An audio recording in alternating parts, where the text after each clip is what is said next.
Good evening, ladies and gentlemen, and welcome to tonight's edition of high school football right here on Heart of Ohio Sports. Nate Mullins and Tommy Hall, you're tuned into the pregame show, and we are just about ready for kickoff between these two SBC River rivals. And actually, former SBC, they're not River rivals. This is the former rivalry matchup out of the ashes of the MAL.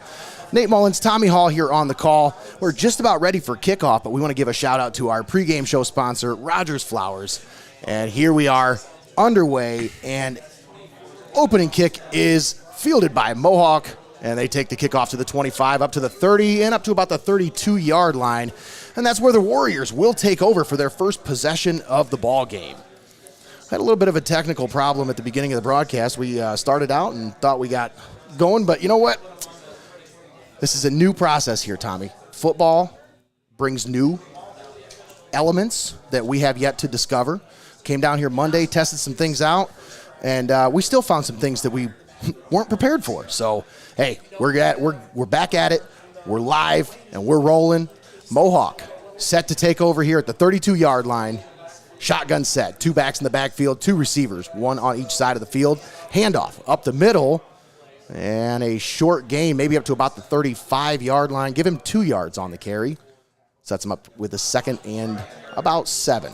Coach Eric Daniels will make no bones about it. You know he's going to run it right up the gut, and you've seen that 5-man front by the Senecas there at 50D, trying to get things done. Second down and 7. Bryce Hannum, quarterback for Mohawk. Handoff up the middle. Looks like a little bit of a delayed handoff there as the quarterback gave the look like he was going to run, and the running back was right there on his hip next to him, and he just handed that ball off. Yeah, Trevor Johnson with the run. Going to bring up 3rd and 7 now for the Warriors. And after that nice return to set up shop for the Warriors, you know, the Warriors were inching towards midfield, but now actually facing a 3rd and 3. So Johnson was able to turn out about 3 or 4 yards on that one.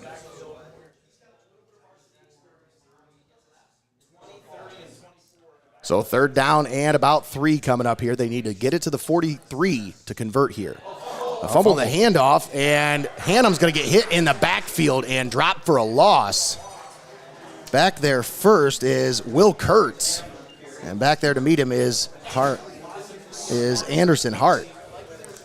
So a big stop there on 3rd down. We talked about that battle in the trenches at the top of the pregame. Calvert doing a nice job up front, especially on that 3rd and short to bring up 4th and 6 after the Warrior mishandle here. Going to bring out the punt unit.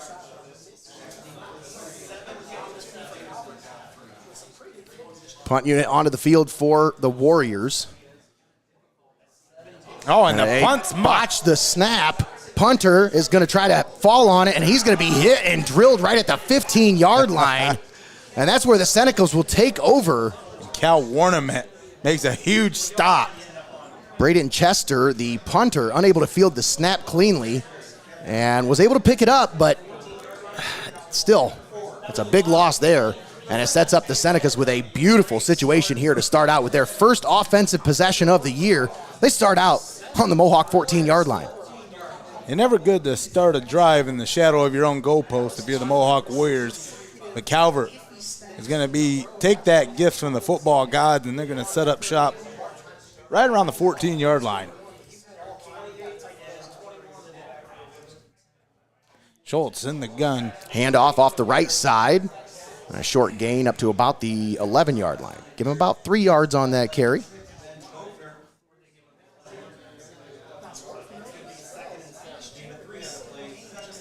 I believe that was Jacob Rumbach on the carry. And again, Rumbach, Warnament in that 1-2 punch combo. You got to keep your head on a swivel defensively. He's playing.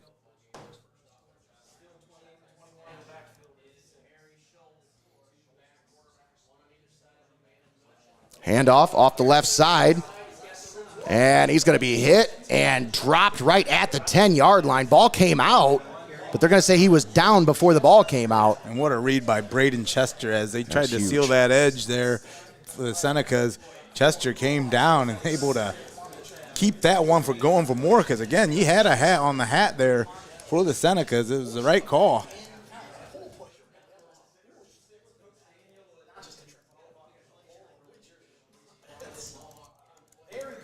And this is one of those statement drives if you're the Senecas. We talked at the top of the program once again about that 33-7 drubbing that kind of started Calvert circling the drain early on in the season, ending that 2021 campaign at Schultz 4-6. Here on third down, drops back, pass into the end zone is incomplete, off the hands of the intended receiver, Billy Klaus. Klaus had a hand on it, but was unable to bring it in, and that'll bring up fourth down and about 6. Klaus got a hand on it, means you got to catch it. Those are the rules. Nice job by Schultz to lead the receiver there, as the defender had a pretty good read on it.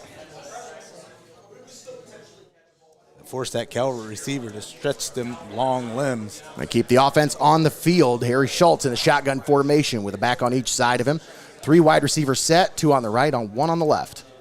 Schultz back to pass, fourth down. Got the blitz. Unloads, and he gets it out. It's complete. Running back takes it at the 10, and he's got it up to about the 7-yard line, but well short of the first down. That'll be a turnover on downs. A little halfback screen. So the Senecas, great field position to start out, but unable to capitalize there, as that will be a turnover on downs, and the Warriors will take over at their own 8-yard line. I tell you what, take note of that defensive stand by the Warriors, because that may be all the difference in this one. Again, early on, first stanza of the first quarter, 8-13 here. Calvert was knocking at the door in the Warrior red zone, and the Warriors holding up strong, being able to turn away the Senecas. Now back with a chance in their own territory. Hannah back to pass, a long unloads bomb. deep. Nice play by the deep safety there to break that one up. Lee Morgan. What a play there, as he was able to make that play while the ball was at the high point, Tommy. They always talk about high point in the ball as a receiver. Well, as a defender, you got to get up there and swat that thing away at that point too. So great job there by the defender.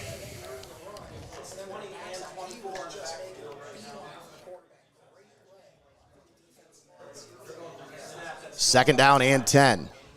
Man in motion, settles on the right side of the formation. Quarterback takes the snap off the right side, keeps it himself, and he's into the open. 30, 35, 40, and he is tripped up right at the 45-yard line. Zayden Fry on the keeper. A little personnel switch there by the Warriors. Zayden Fry, you're pretty much run your RPO, your option keepers, and keep the defense guessing. Kind of like that two-headed monster. It gave him a lot of breathing room here, as now they set up shop 1st and 10 at their own 48-yard line.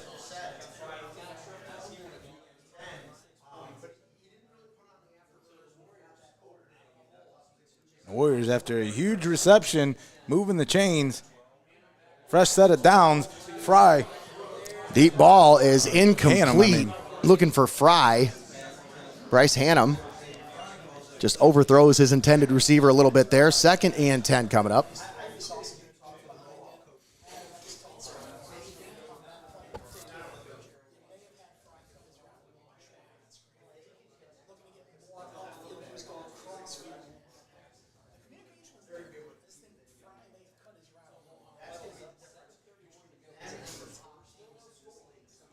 Now the Warriors here facing a 2nd and 10. Ball around midfield at the 48. Bryce Hannum still in the shotgun formation. Chester in motion. And we're going to get a flag. Or is this a stoppage of play? No, timeout. Timeout called by Mohawk. Well, now we got a timeout. Why don't we check out the weather report brought to you by Phillips Electric. It's a beautiful day for football. As our friends at Phillips Electric, we'll see them sponsoring this weather report. Tom Phillips and his crew again. One of the best of Whirlpool appliances made right here in Northwest Ohio and around. So, again, that's weather report. Go down to Eric Hall with that. And we're going to check in with Eric Hall for the weather report here, as right now it is gorgeous out there. And Eric, I mean, you got a front row seat right now. You're gonna be blistered in this sun. Oh yeah, Nate. You couldn't ask for a much better opening to high school football night here. We had 70 degrees at the kickoff. We have a very light wind. Just a little breeze to cool everything off. 5 mile an hour coming out of the west. We're gonna have 8:27 sunset, and it's not going to cool off much. Probably leave here about 60 degrees, and it is an awesome night for football, Nate. Let's get the season started right. That's absolutely right. It is a beautiful night for football. Thanks again, Eric, for that weather report. Once again, brought to you by your friends at Phillips Electric. And if the sideline gig don't work out, I think you got a future as a meteorologist. Mohawk, once again now, 2nd and 10. Hannum off the fake, rolling out to his left, gets rid of it deep, and it's picked off. What an interception! And a little shovel pass, and they keep the play going here as they advance it all the way down to the 40-yard line. Was that Jacob Rumback on the interception there? I think that was. Rumback high-pointed the ball. He came down with it for the interception. What a play there by the junior. 6'4", 180 pounds. And he extended that frame all the way up there to grab that one. And the Warriors once again end the drive in a turnover as the Warriors were driving, had the ball at the 48. And then that 2nd and 10 by the young quarterback, well, actually the 6'3" quarterback Hannum, intercepted, but they're actually going to call this down. Was there some kind of a penalty here? My question is, what happened? Eric, you're a sideline guy. Did you get any kind of perspective on what happened down there? Because something happened. I'm not sure. I know. Did they get? I don't know. I was just making my way back down, and it appeared to be a back lateral. So I'm not sure if maybe that's not allowed in high school. Yeah, maybe. It's legal to me. All right. Well. Hand off to the outside. This is Rumback once again trying to get to the edge. Gets a few yards there, up past the 20, up to about the 21-yard line. So give him 8 on that first down carry. Rumback with the little shake and bake as he progresses into his running back career. He's going to look for those gaps. He's going to aim for those angles. It's nice to stretch the ball out after you make a move, but once you make that move, it's important to just turn it upfield and get them second chance yards that we always talk about. That's absolutely right, Tommy. But Calvert, after a huge 9-yard play on first down after the interception, 2nd and 1 from the 21. Schultz takes the low snap, hands off the left side. They've got blockers out in front, and Rumback buries his head and carries defenders out of bounds past the 30 up to the 33-yard line. Nice carry there for a first down by Jacob Rumback. A little, we keep talking about the second chance yards. A little bit of a struggle there on the sideline, but able to turn it out just enough to move the chains and a fresh set of downs. Part of our doubleheader weekend here on Heart of Ohio Sports. Tonight, Thursday night football, and then don't forget, we're back at Frost County Stadium for Fremont Ross versus Columbia. Schultz whips it out left side. That's complete. He's got it up to his receiver, Billy Klaus, and Klaus has it up past the 40 to about the 41-yard line. So those are safe completions there, Tommy. That's what you want. You want to get your quarterback, get him in a rhythm. Get those safe completions out there, get him 5 or 7 yard outs, get him comfortable, and then you can start taking those deep shots. Absolutely. That's the whole idea. You get the running game established, you have that double look in the backfield, then the defense has to account for that. Opens up a little bit of play action for you. Shotgun snap, handoff right side, and we got whistles. They're blowing the play dead here. We'll see what the call is. Looks to be a dead ball. False start penalty, I believe, on the Senecas. They're not doing a very good job of calling out the penalties. I noticed that, Greg. You just expect us to know what they are? Or? Once again, we want to thank you for joining us here for this live broadcast of high school football between the Mohawk Warriors and Calvert Senecas. Both squads coming into tonight. You see the Mohawk Warriors adorned in them white uniforms, Calvert in the blues that you can actually read the numbers on. That's nice. New duds for both these squads. All right, back to pass. Schultz whips it over the middle, complete. He's got Klaus, and that's a first down for the Senecas up to the 45-yard line. Billy Klaus, he's starting to put his imprint on this offense already. Yeah, it reminds me of those receivers of old when you have a hot receiver able to get out in open space, and then you got one of those quarterbacks not afraid to allow you to take one of those shots over the midfield. That's right. Klaus, he's tougher than a $2 steak, though.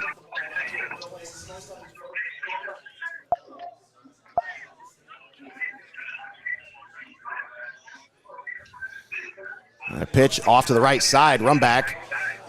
Had guys in the backfield, but made a nice move to at least get a couple yards there. I think he did get a yard, maybe two on the carry, so to set him up with a 2nd and 8. But, man, Tommy, he had guys in his face as soon as he got that pitch. A little quick pitch, but... Yeah, that feeling out process between these two squads early on, you know, when you that familiarity, that's always a key component, because over the years you kind of know tendencies, and we knew tonight was going to be nothing but a slugfight between these two teams coming in. Yeah. It wasn't going to be a lot of, a no lot of trick pleasantries. plays, a lot of fancy dancing. Schultz, back to pass, 2nd and 8. Looks over the middle, and it's picked off. Bryce Hannum picks it off at the 45. And he's got it inside enemy territory down to the 47-yard line. Bryce Hannum steps up and makes a big play for the Warrior defense. And that's what you also love about the high school level, especially at this division, is you rely on a lot of guys to play both ways. And, man, who better than the secondary to be able to read an offense than your QB1?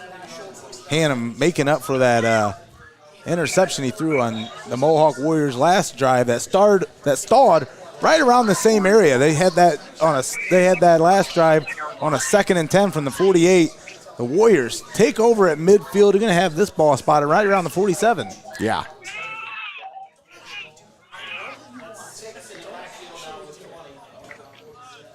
First and 10, and a false start. The ball handling is going to be against the Warriors.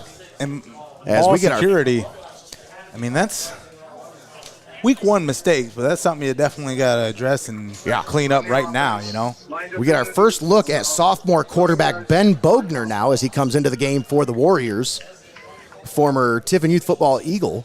As I'm proud to say I got to coach that kid. Well, now he might know what it's like to win. Hey, now.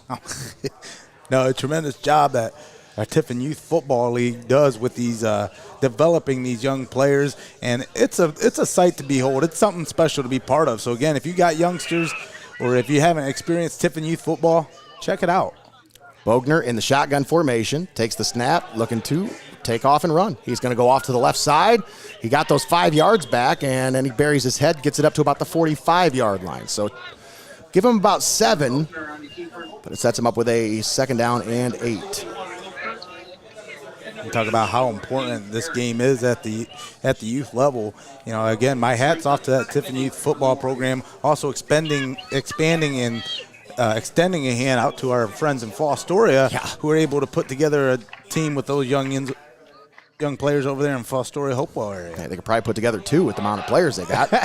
Handoff up the middle, and he's going to bury his head forward, pick up close to first down yardage. Trevor Johnson on the carry for the Warriors, and that's going to be good enough to move the chains. Yeah, that's good enough to move the chains, and that's one of the reasons why you teach the fundamentals at the youth level, because arm tackles aren't going to get it done. As you watched right there, the Warriors able to turn it upfield through that gap, and arm tackles by the Senecas unable to bring the ball runner down. First down, Warriors. Bogner takes the snap, left side, and he is eaten up and swallowed in the backfield. What is that, Colin McCarty?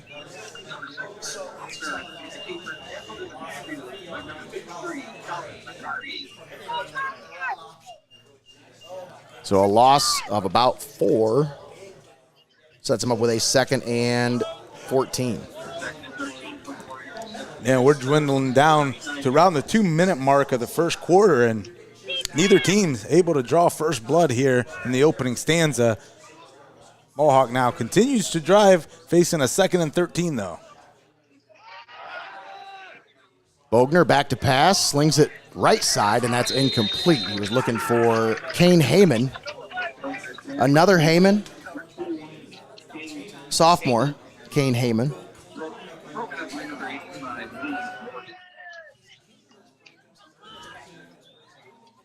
I mean, you see through the years, you always see these recognizable names. So many names that you're like, hey, continue on. Wow. I mean, over there on the visitor stands, you could start a family reunion. That's absolutely right.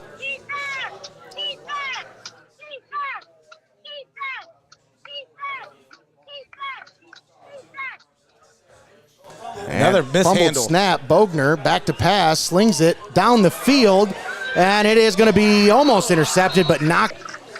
They talk about football being a game of inches, but, I may disagree somewhat. It's also a game of seconds, and every second matters. And we talk about the mishandle there by Bogner right at the onset of that play.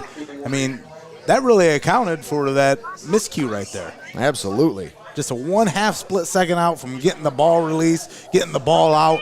That can make all the difference between 6 and an INT. In that case, it was a incomplete. Allows the Warriors to have another shot at it on a huge 4th and 13.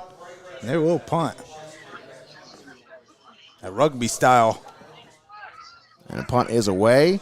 Hits down, and it's going to roll all the way down to the 3-yard line. Nice job there by the punt unit for the Warriors. And that'll set up the Senecas deep within their own territory, all the way back at the 3-yard line. Wow. Nice job there by the special teams unit to get down there and cover that one. Again, when you're jockeying for position and there's still 0-0 on the board, that's the call right there. Absolutely. Pin that opponent deep. You know your defense is able to get the job done. They were able to come out with a turnover on the last drive. See if the Warriors are able to stall this one out and force Calvert into a bad situation. Schultz sets up inside his own end zone.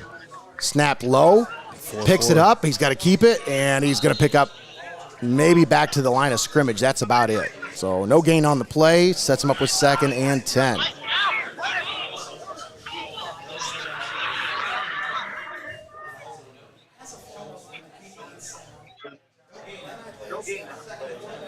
First quarter continues to roll down here. About 1:15. You got to believe the Senecas just going to take their time here. Flip the field maybe. They're driving right towards the sun. Schultz takes a low snap, looking, unloads down the field, going deep for Klaus, and him and the defender were lockstep for step with each other. I'm going to say, or you can catch the defense sleeping and try to release a long bomb there. He was looking for Billy Klaus down the left sideline, but Zayden Fry doing a nice job in coverage, staying step for step with him. Had him locked up. 3rd and 10 coming up here for the Senecas. They have it at their own 3-yard line. I thought this was going to be a tough game, Tommy. It's going to be a battle between these two teams, I'm telling you. Unenviable situation after that incomplete, facing 3rd and 10 right in your own end zone. Schultz back to pass over the middle, incomplete. That bowling shoe ugly pass could have been. I think he was being hit as he threw it. Could have been dangerous as the Warriors dial up the pressure there. So a 4th down coming up. Senecas will have to punt from inside their own end zone.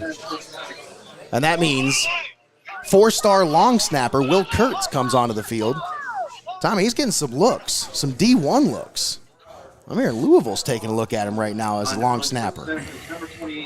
Army's the other D1 school. He's got looking at him right now. He's got a couple other D1 offers, or D1 schools looking at him. Not offers yet, but looking. I was a long snapper in college, and believe me, it's a very unheralded and that's going to take a friendly bounce. Very desirable position. All the way inside enemy territory, back to the 47-yard line. I tell you what, that's a heck of a punt. Yeah. From his own 3-yard line, inside his own end zone. He got that back across the 50 to the 47-yard line. Great job on the punt. Especially considering both Warrior drives have stalled out right around midfield on their last 2 drives. Seneca's defense is up for the task. 41 seconds remaining here in the first quarter. As we got no score still, folks. right here on Still Heart of Ohio no Sports. score. Wow. The other game on the schedule right now.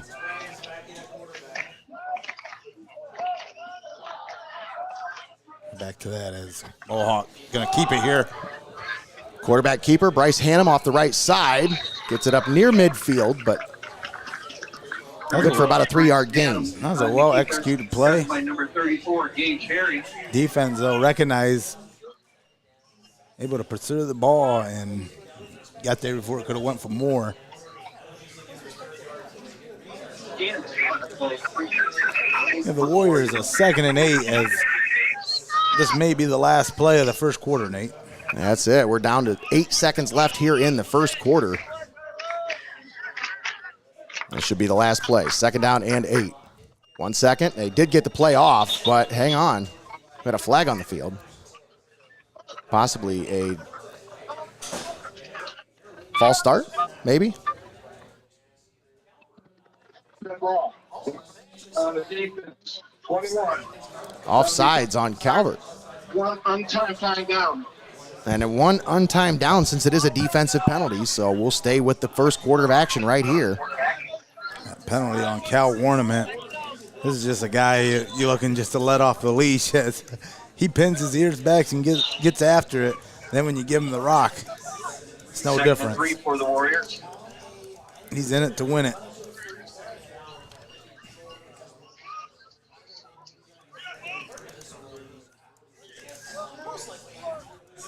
This will be the last play of the first quarter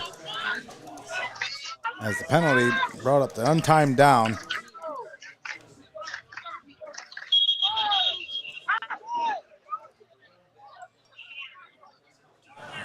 And another penalty here. Timeout. No. Timeout. So we just do not want this first quarter to end, people. We'll stay right here.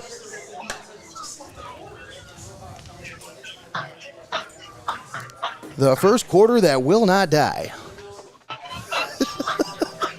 We'll take this moment and thank all of our sponsors for bringing you today's broadcast here on the pulse of the Buckeye State, heart of Ohio sports. Thanks to our pregame show sponsor, Rogers Flowers. Stick around for the halftime show brought to you by TPC Food Service, and of course our postgame show brought to you by Your Legacy Federal Credit Union.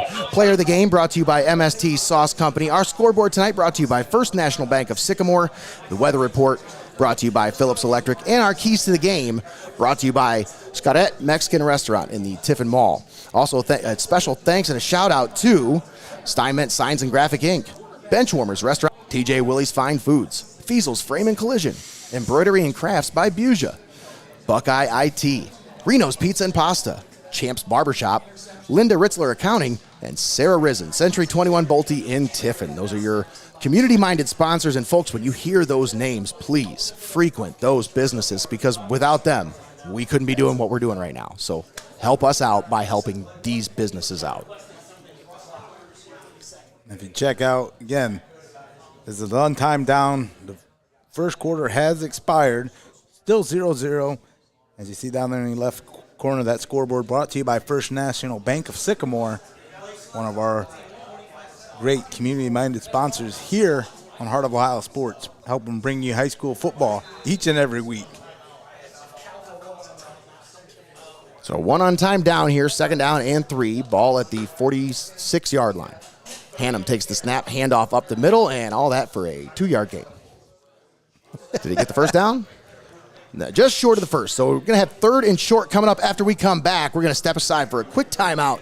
You're tuned in right here on Heart of Ohio Sports. Don't go anywhere, folks.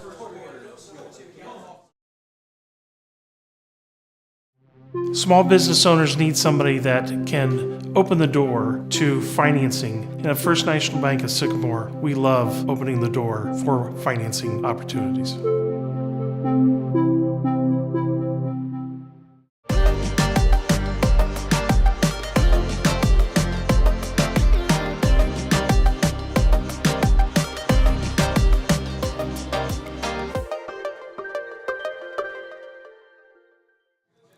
Man, that made me hungry.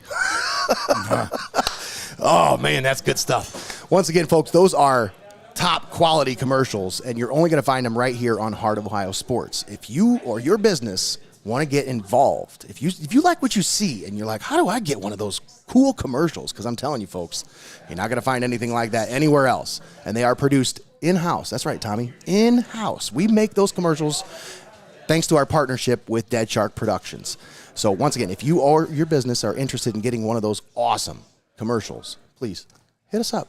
HOOSbroadcasting@gmail.com. I almost just want to play the repeat of that, them tossing the wings. Oh, gosh. I mean, man, I tell you what a top-notch commercial, top-notch food, and top-notch community-minded sponsors that, again, allow us to bring this game to you each and every week, as we still got a full slate for you this weekend, as we got the Tiffin Columbian versus Fremont Ross game to kick off Tiffin Columbian season tomorrow night from Frost Cow Now.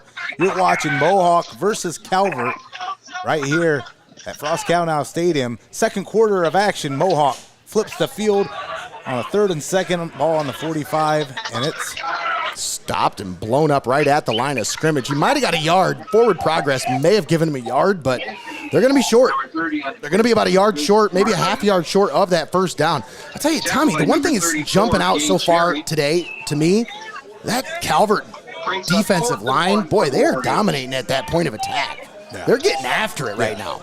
They're definitely, again, they were undersized last year. I mean, there's no bones about it. This year, these guys have been hitting the weight room. That's what we talk about. The best thing about playing freshmen is they become sophomores. That's right. Same thing again.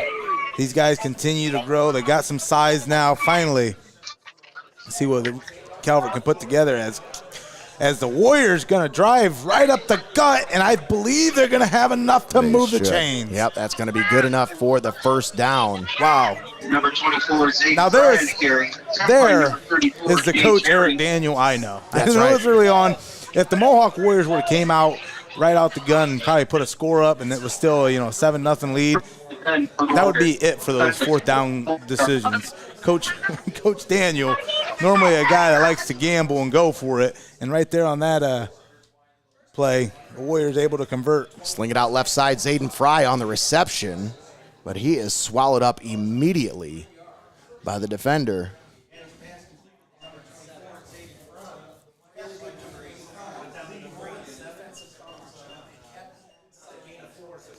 And where do we have 85? I didn't see him on here. Oh, that's Calvert. There we go. Lee Morgan with a big stop there. Morgan, the senior, came out to make the stop. Now, you got to be tough if you got 2 first names. That's right. It's just a given. 2nd down and 7. Hannum back to pass, slings it left side, incomplete, right through the hands of his intended receiver. He was looking for Kane Heyman there. And this is one of the reasons why you see this at a tie-all. Yeah, that's right. The miscommunication, the incomplete passes, I mean, it just seems like neither one of these squads are able to catch a cold. So 3rd down and 7 coming up. Ball at the 38-yard line. You go through 2 days, you practice to get these all right, get on the same page, but nothing's like game time, man. Absolutely. Hannum back to pass, slings it, and that one's going to be incomplete as he was looking for Zayden Fry on a crossing route, but just overthrows his intended receiver. And that's what you love. I mean, and these are just, almost spots of brilliance between both these squads. You could see eventually where these plays would come together. It's just getting on the same page, getting the ball out, getting the ball where it needs to be. Yeah. And that's key. Now we're facing another 4th and 6 situation. 4th down situation here, ball at the 38-yard line. You're kind of in no man's land, so the idea is it's probably going to be a pooch punt, but there could be a situation where they might want to go for it. But they bring the punt unit out. Braden Chester on to punt for Mohawk, that rugby-style punt. He gets it away, and this one will go straight out of bounds. Actually, wow, what a punt. That was nice because it looked like it was angling straight out of bounds. It took a nice bounce and came back in and then rolled out at the 12. So it looked like it was going to go out about the 19 and decided, no, I'm going to take about 6 more yards. So ball at the 12-yard line. That's where the Senecas will take over. This will be their 3rd offensive possession of the ball game here, and we are at 9:53 here in the 2nd quarter. No score here at Frost Cow Now Stadium. Thanks for tuning in here on Heart of Ohio Sports.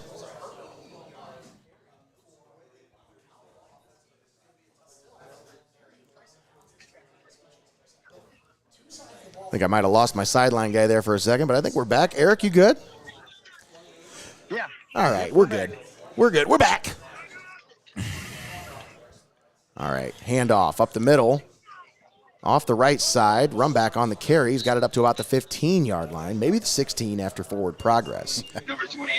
And what a game to bring into your living room. I know in today's day and age, you like some razzle-dazzle. You like to see the fireworks, but, man, when it comes down to it, I'm old school. I like these good old slugfests, these slobber knockers that take place with these two teams just fighting for every inch. 0-0 still here in the second quarter. It's Calvert able to stand tall in that last defensive series, come out, try to make something happen on this drive. Back to pass. Schultz uncorks it down the field and overthrows his intended receiver. I tell you what, that he had a step on his man. And that ball had some mustard on it. Finally had a ball that wasn't underthrown by a lot of these high school quarterbacks that try to go for these deep bombs. I mean, Schultz. He's got an arm. He had all of it on that. I'll tell you, that kid's got a rocket for an arm. Yeah, he uncorked that from about the 13. And again, as young as he comes into his maturation, I mean, he's just got a football IQ. Yeah, I know got that right, Tommy. I know on my Wonderlic test, the only thing I got on it was drool.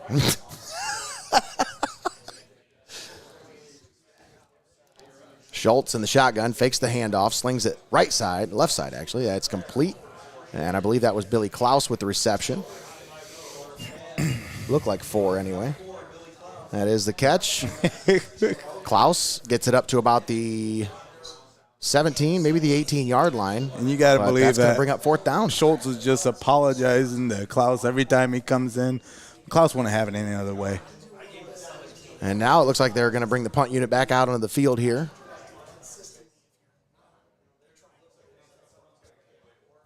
Most likely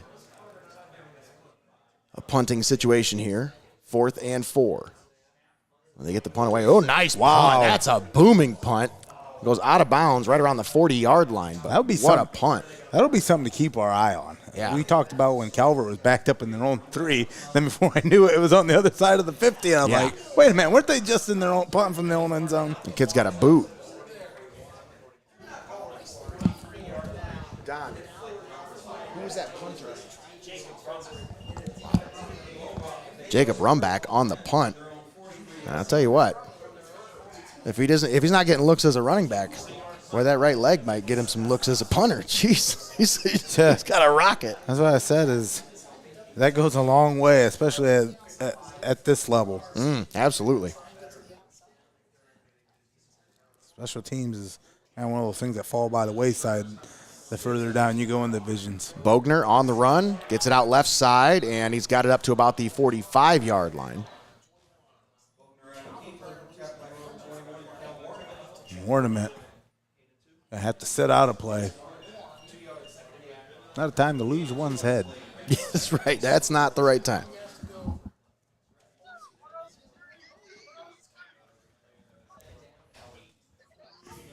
But regardless, Calvert defense going to be facing a 2nd and 8 situation. Mohawk, both these squads just having a tough time getting anything going. 2nd down and 8. Bogner back to pass, steps up into the pocket. He's going to take off and run. He's got the 1st down, and he's going to be out of bounds inside enemy territory down to about the 42-yard line. Nice job there by Bogner. That was a situation where I don't think that was a designed run, Tommy. He just didn't see anything out there, and he wasn't going to chance it. Play kind of breaks down, and Bogner making chicken salad out of chicken you-know-what. Good enough to move the chains for the Warriors. Ball will be marked at the 41-yard line.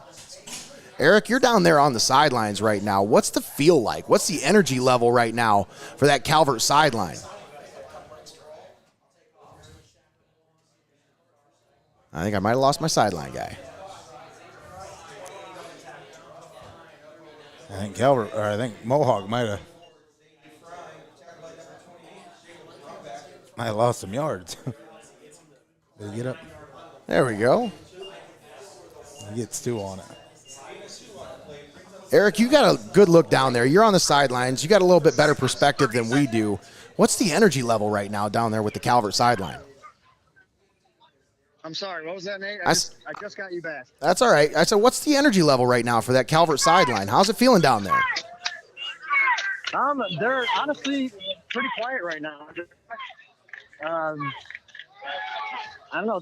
They don't seem as into it as they should be right now. But Bogner's pass. Game right now.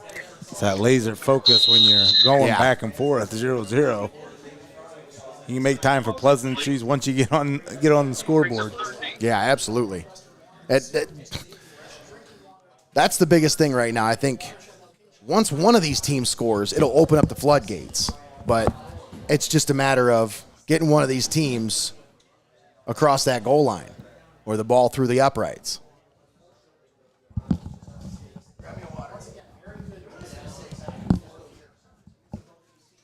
Third down and 7.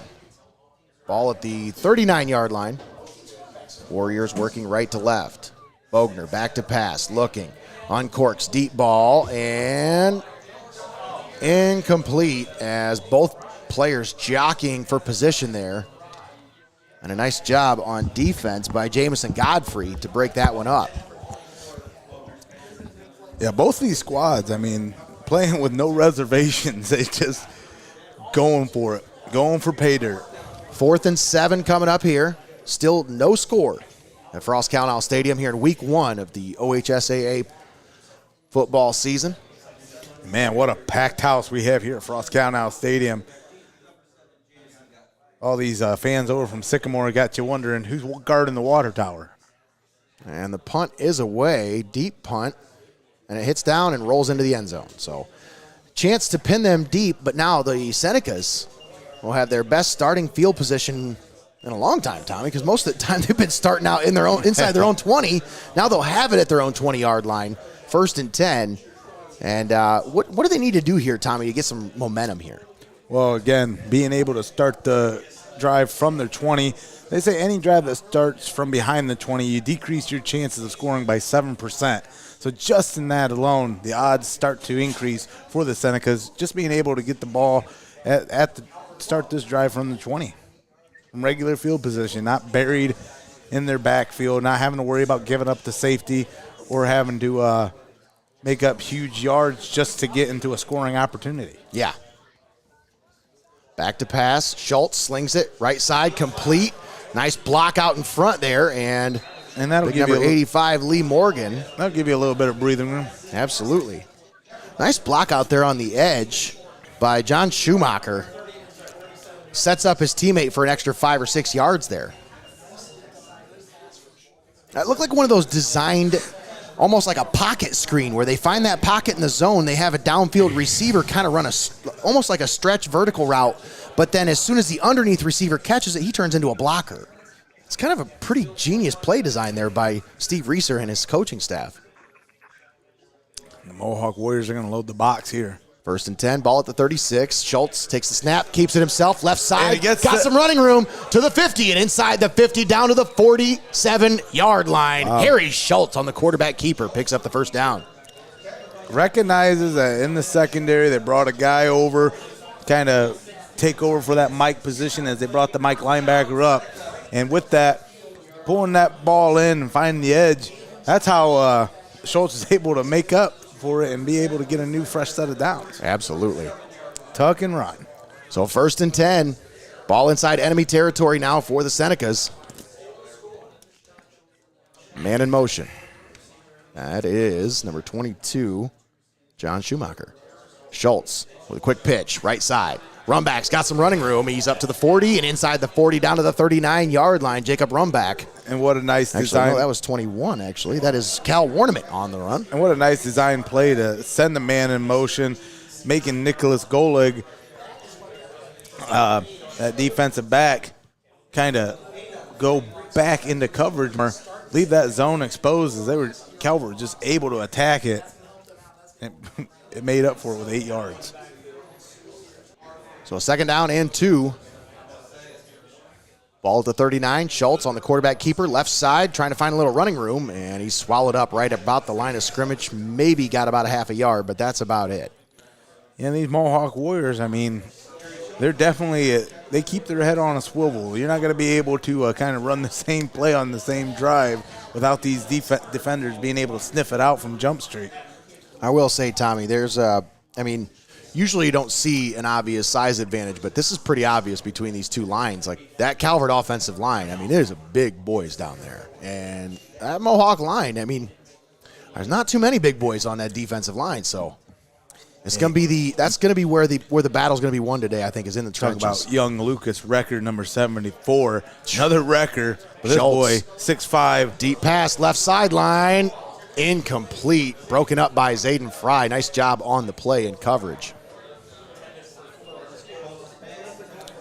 Going for Billy Klaus, but that'll bring up fourth down. Fourth and about 2. Ball at the 39. They need to get it to the 37 to pick up this first down. And this is just a human chess match now. Now you'll have a couple of big backs come in as Jacob Rumback and Gage Herring come in. Herring, of course, probably plays that fullback role. He's going to be your lead blocker here. Set up right behind the right guard. 2 backs in the backfield. Schultz takes the snap, handoff, Rumback, buries his head forward, and I think he's going to be stopped short. I don't think he got it. He did. He got stopped short. Turnover on downs as the Warriors defense comes up big with another stop. Say, what is this, about the 4th or 5th turnover? Jeez. These squads just won't give an inch. Rough way to start here for both offenses. Yeah, every inch, every down. I want to thank you once again for catching it right here on Heart of Ohio Sports, the pulse of the Buckeye State. Streaming live and paywall free.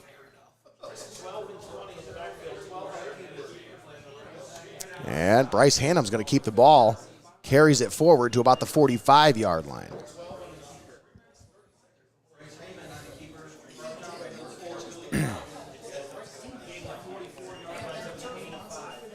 Clock continues to roll at a scoreless game at Frost Gallnow Stadium between the Warriors and the Senecas. About 3:10 remaining here in the first half. Quarterback in the shotgun set. 3 receivers on the near side of the field. They'll swing down. Zayden Fry. He's got some running room. Nice stiff arm there as he goes out of bounds. Forced out by Jacob Rumback inside enemy territory down to the 44-yard line. Yeah, that Calvert defender, he's going to be flossing fingernails out of his smile for the next week after that stiff arm.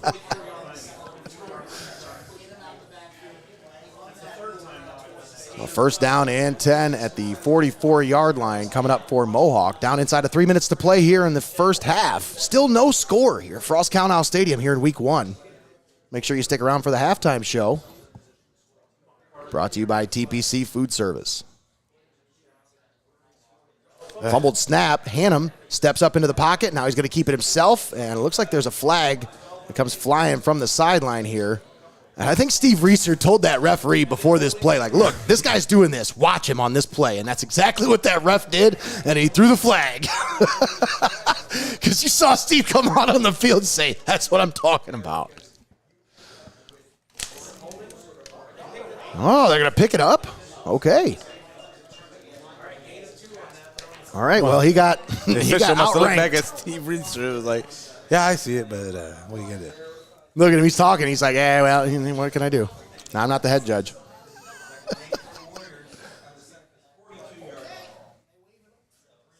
So no flag on the play. Second down and 8 coming up. Why is the clock?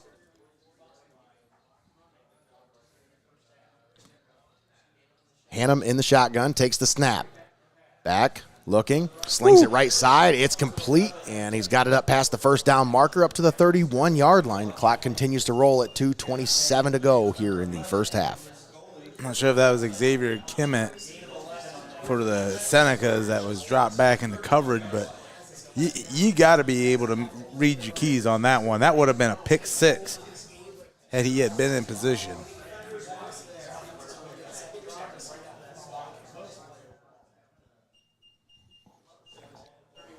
Hannum, hands off the right side. Trevor Johnson on the carry. I believe that was 20, right? Indeed, that was the carry. Trevor Johnson.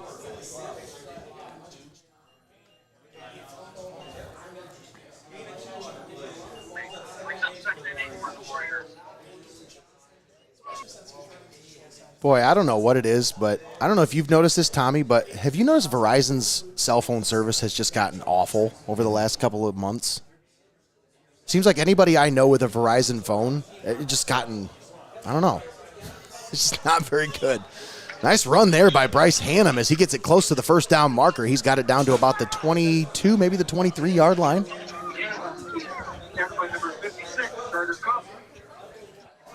And he's going to be just short of the first down, so about a yard shy. 3rd and 1 coming up here for the Warriors. 1:07 left to play here in the first half. Still no score.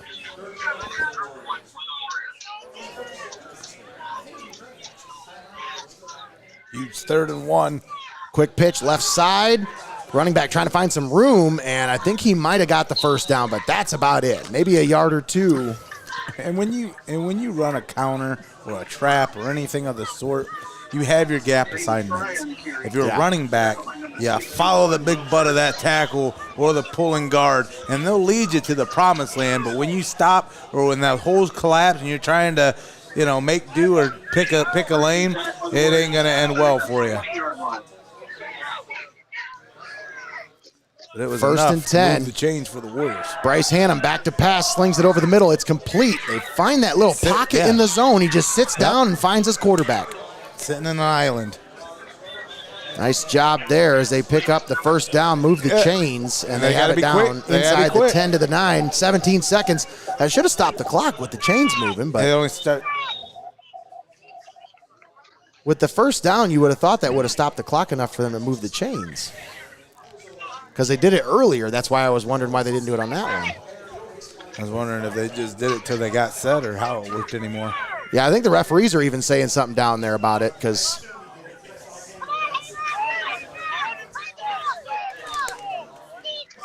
3 or 4 seconds, that can be the difference between 0 and 6. Absolutely. 3. 13 seconds left.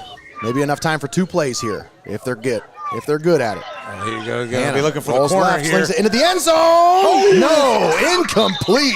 Dropped by Kane Heyman in the front of the end zone. And so 7 seconds left, 3rd and goal from the 9-yard line. Warriors will get another shot. This is what you love about Northwest Ohio football. Nothing is given. Everything is earned as Calvert trying to turn away the Warriors. Eric, you were right there in front of that one. Did he have that and then the defender just knocked it out of his hands there, or what was that? No, he had it in his hands. The defender did not get a hand on it. He just dropped it. There it is. It a couple times and they just lost it. All right, so Heyman unable to hold on to it. 3rd and 9 coming up here for the Warriors. Hannum back to pass, slings it into the end zone. Back corner, overthrows his intended receiver, Zayden Fry, and that'll bring up 4th down. They still have 3 seconds left. So let's see. Are they going to bring the kicking unit onto the field, possibly pick up this 3 points here? Because, Tommy, this would be a situation where, if they can get these 3 points, the way this game has played out in the first half. That might be all the difference. I mean, I talked about at the top of this program on that first drive when Mohawk was shut out there. Or actually, Calvert was shut out there after they had it in enemy territory. Yeah. I said that was going to be the one that came back that may be the difference maker. And here's another key pivotal point in this game. Timeout on the field by the Mohawk Warriors. We'll take a second to thank our sponsors for bringing you tonight's ball game. Thanks to Rogers Flowers, TPC Food Service, Your Legacy Federal Credit Union, MST Sauce Company, Phillips Electric, X-Carre Mexican Restaurant, TJ Willie's Fine Foods, Fiesel's Frame and Collision, Champs Barbershop, Buckeye IT Services, Sarah Risen Bolte 21 in Tiffin, First National Bank of Sycamore, Benchwarmers Restaurant and Delivery, Your Legacy Federal Credit Union, Embroidery and Crafts by Buja, Ritzler Accounting, and Reno's Pizza and Pasta, all proud sponsors right here on Heart of Ohio Sports. I tell you what, I'm still working out that Reno's Pizza and Pasta from last night when I was in town. Man, appreciate your sponsors and appreciate your small businesses while you're here, because tell you what, you don't get that kind of restaurant quality back home where I'm from. Absolutely. Stopped down there, seen Johnny Reno, had myself some cannelloni, some wings. Cannelloni? Florentine? Oh, yeah. Just about it. Field goal unit onto the field. And the kick is up, and it is through the uprights. So the Warriors will end the first half with a field goal to take the lead 3-0 into the locker room as we step aside to take a timeout. Don't go anywhere. We'll be right back, folks. It's the halftime show brought to you by TPC. Coming up after this, you're tuned in right here on Heart of Ohio Sports.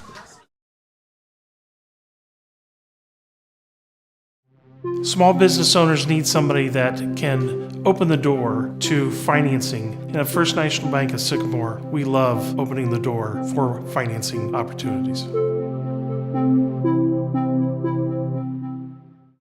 Your Legacy Federal Credit Union. Your premier financial institution in Seneca County since 1952. Your community, your legacy. Federally insured NCUA.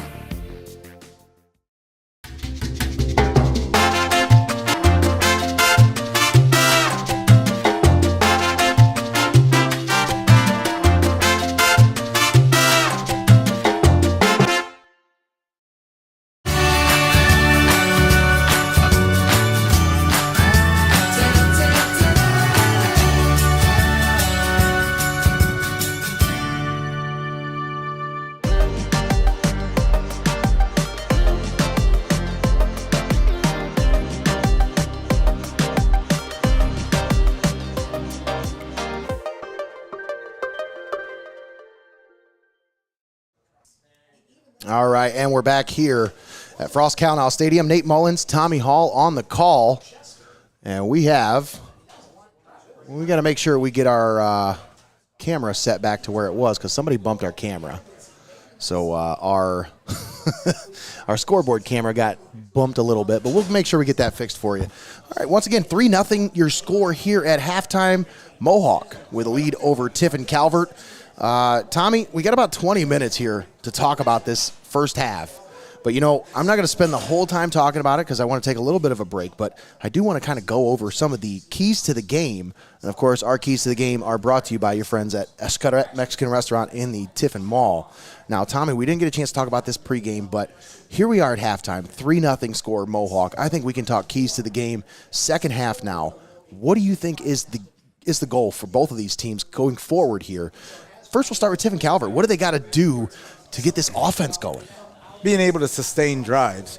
You came away empty-handed off of incomplete passes, especially when you aren't really facing third and distance situations. A lot of them have been some third and shorts. You're getting the running game established. It's just about, again, when you take to the air, getting the ball out quick, getting these guys in position, reading your routes, knowing where to be on the field. And just like we've seen Calvert, picking them little pockets in the zone, being able to complete those passes and march downfield and finish drives. I mean, I know it sounds cliche, but that's the key for Calvert. This back and forth battle between both squads in that first half, it's going to come down to who's going to be able to finish those drives. Right now, with the number of plays between both squads, Mohawk ran 35 plays in that first half to Calvert's 23, and you see the difference up there on the scoreboard.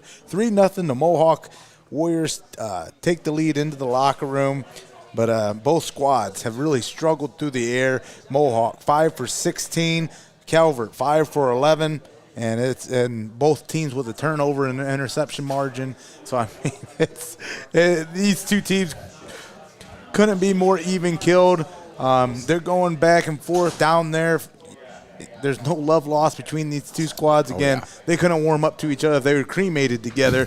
That's how deep this rivalry goes, and we couldn't be more happy to bring it to you right here on Heart of Ohio Sports with these keys to the games brought to you by Escaret Mexican restaurants. There you go. I like that. There we go. A little flair to it. Woo! Well, you see that commercial?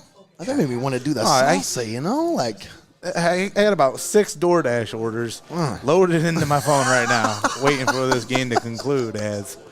Man, I'm telling you what, top-notch commercials, top-notch exposure for your business, as we can't thank enough our community-minded sponsors for joining us, bringing these legacy sponsorships and allowing us to reach you with these commercials and whatnot that were produced in-house by local business and Dead Shark Productions as well. So, I mean, it all stays here, folks. A huge shout out.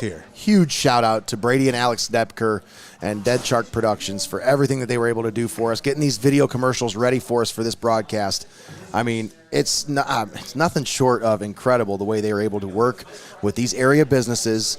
And basically, I set up the interaction with them. I set up the video shoot, and I hand it off, and they take it from there. And those guys are awesome. They do such a great job. And folks, they make the process easy. They make it just, you don't even have to worry about it. They show up and they say, what do you want to say with your commercial? And if you don't have an idea, they'll come up with something and say, what do you think of this? This is what we see your brand as. They're so awesome to work with. They're great people. And folks, if you want your own commercial, sorry, but there's only one place you can get a video commercial, and that's right here on Heart of Ohio Sports, thanks to our partnership with Dead Shark Productions. So make sure you hit us up if you want one of those awesome video commercials for your business. Hit us up, hoosbroadcasting@gmail.com. And once again, Tommy. You can't express enough. Again, these local businesses that come on with us and sponsor, they're keeping this paywall free for you at home. So we can't thank them enough. And do your part. Share the video. Subscribe to YouTube. Subscribe to Heart of Ohio Sports. But most importantly, go out and frequent these businesses. Because I tell you what, you go out there during a game or during a Friday night, can't make it. Chances are some of these businesses might have Heart of Ohio Sports there playing for you. That's right. That's the goal. By the end of the season, we want to make sure every restaurant that does business with us is broadcasting our game. If they have a TV in the restaurant, we want to try to get them to broadcast the game for us. So even if you can't make it to the stadium, and even if you can't find a way to tune in, well, you can just find one of our community-minded sponsors. Well, guess what? You can find the game. So once again, huge shout-out to Excurate Mexican Restaurant in the Tiffin Mall. But what about this 2022 season thus far? Wow. These squads, Tiffin Calvert and the Mohawk Warriors, looking to come away week 1 and from Frost Cow now with bragging rights, and not only that, most importantly, being 1-0 as we talk about how pivotal. This ain't like the college football season. You ain't scheduling a bunch of cupcakes early on. I mean, you do the litmus test in your non-conference, your non-league game to see where you stand, because your focus should always be, you talk about one game at a time, but it's post-week 10. That's right. I mean, you want to see that litmus test. You want to see where your team is in the lay of the land. And, man, for week 1 here in the Heart of Ohio Sports between the Mohawk Warriors and Calvert Senecas on Thursday night football, and then turn around for a second helping of high school football tomorrow night on Friday night here from Frost County Stadium. Tiffin Columbian versus Fremont Ross, kind of that mentor versus pupil type story between Judd Lutz and Coach Chad Long. Local ties. I mean, these stories write themselves, and we couldn't pick a better slate of games for you this weekend than the one you're watching right here on Heart of Ohio Sports between the Senecas and the Mohawk Warriors. And then tomorrow night, tune back in, Tiffin Columbian versus Fremont Ross, and what should probably live going up to be the matchup to of the all year. the hype. And again, we can't thank you enough for being with us. But Nate, 3-0 here at halftime. That's we right. got about 12 minutes remaining before we kick it back down to the sideline with Eric Hall and the rest of the squad. But Mohawk and Calvert, I mean, human chess match going on. You can't really say both teams were picture perfect, as mistakes on both ends, but there's a lot you can clean up at second half, and that's who makes the adjustments going into the locker room and coming out. That's usually means the difference throughout that last 24 minutes of action. And if memory serves me correct, Tiffin Calvert kicked off to start the game, so they will receive the second half kickoff, if I remember correctly. Maybe my memory's wrong, but that's what I think I remember. So you might see that Calvert offense to start out the second half. So I'm excited to see the adjustments that are made in this locker room here as we head into the second half, because we're talking here on this TPC Food Service halftime show. This is a time, this game is still well within reach. 3-point game, it's anybody's ball game at this point. After that first half, you can say to your kids, if you're Steve Riesel, you say to your kids, put this behind you. We don't worry about the score. It's 0-0 at this point. Let's go out there and play Calvert football. And yeah, what an excitement, what an atmosphere here from Frost County Stadium as you see across the way, Mohawk Warrior contingent and faithful there, along with the Senecas on this side. And Eric Hall, our sideline guy down there, what can you tell us? What's the atmosphere like down there? And what do you expect out of this second half of action, having a front row view there on the sideline? I think I lost him a little bit ago because I don't have him on my phone. So I think we're having some issues with the sideline setup right now because I don't think Eric knows the good spots in the stadium to stay. So we're going to have a little conversation with Eric at halftime, make sure he understands where he needs to be so we can pick up his signal, because we're having some cutout issues with our sideline service. But, folks, I think all things considered, it's been a great first half. It's week one for us as well. That's right. Working out the kinks. As we talked about, it's not just our mugs that you're used to seeing as the most continuous and longest running broadcast team in Seneca County, but to expand our reach and what you fans want to see, we've brought on some excellent and experienced crew members here that's going to help bring high school football to you each and every week, so you don't have to miss your team and substitute for another squad when you're going to get Calvert action every single week here. That's right. And, we got a slate of Calvert games, slate of Columbian games, Hopewell, Loudon, all around the area, Seneca East. So every team's going to get their fair shake, and chances are if your team plays in Seneca County, there's a chance your game's going to be on Friday nights here on Heart of Ohio Sports, Nate. And we couldn't be happier to bring the area's high school football teams to each and every one of you here on the Pulse of the Buckeye State.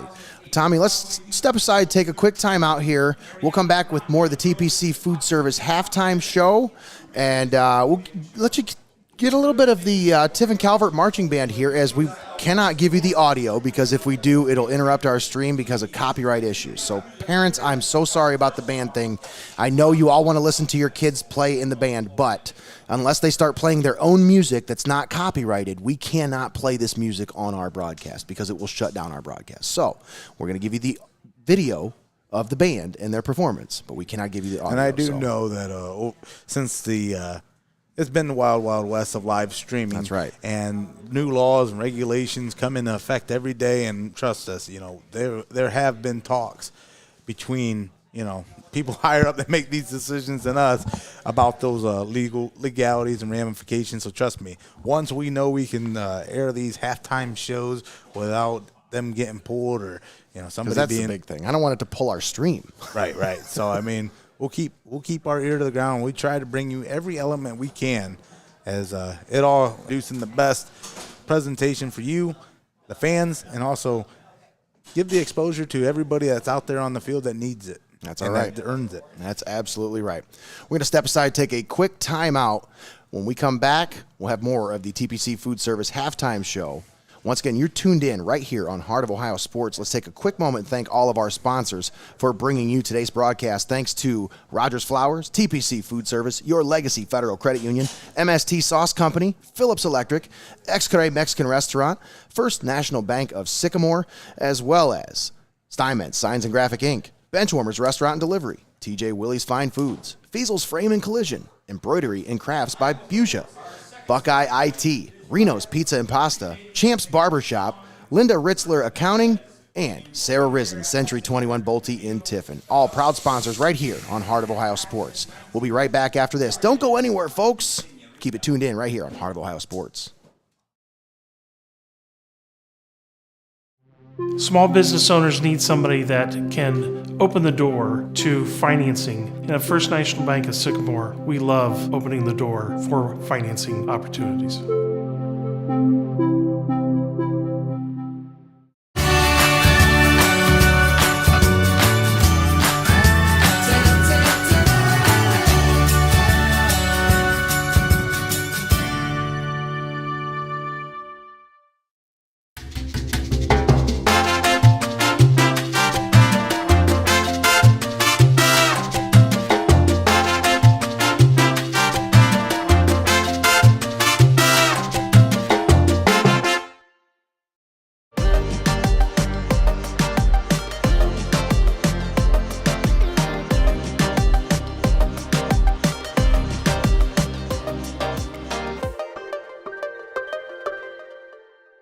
Your Legacy Federal Credit Union. Your premier financial institution in Seneca County since 1952. Your community, your legacy. Federally insured NCUA.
All right, and we're back.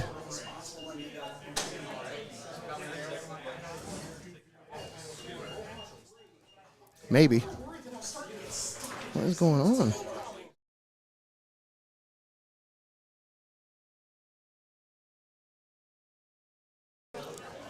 And we're back here on Heart of Ohio Sports, just about set to start halftime here. We got about 3 minutes to go. Second half. Until the start of second half, I should say. We are at halftime. Tommy, 3-0. That's all we got. 3 points. That's all we got to show for the first half. The score doesn't indicate just how great this week one matchup has been. For sure. You talk about the week one jitters, everything that goes with it, deep-rooted rivalry. I mean, everything that you could want out of a high school football game, it's delivering here tonight under the Thursday night lights here at Frost County Stadium. But, Nate, we talk about going back and forth, both squads not giving an inch, especially when both squads have been able to get down into the red zone but unable to come away with points, as we've seen the turnover margins have been quite the difference in this one, as we talk about both squads with the turnover and then the completions downfield in the passing game that just hasn't been there for either squad. Mohawk Warriors in that first half, 5 of 16, and Tiffin Calvert, 5 of 11. Both squads, though, on the ground, you talk about that slugfest up front, both squads averaging about 4 yards a carry.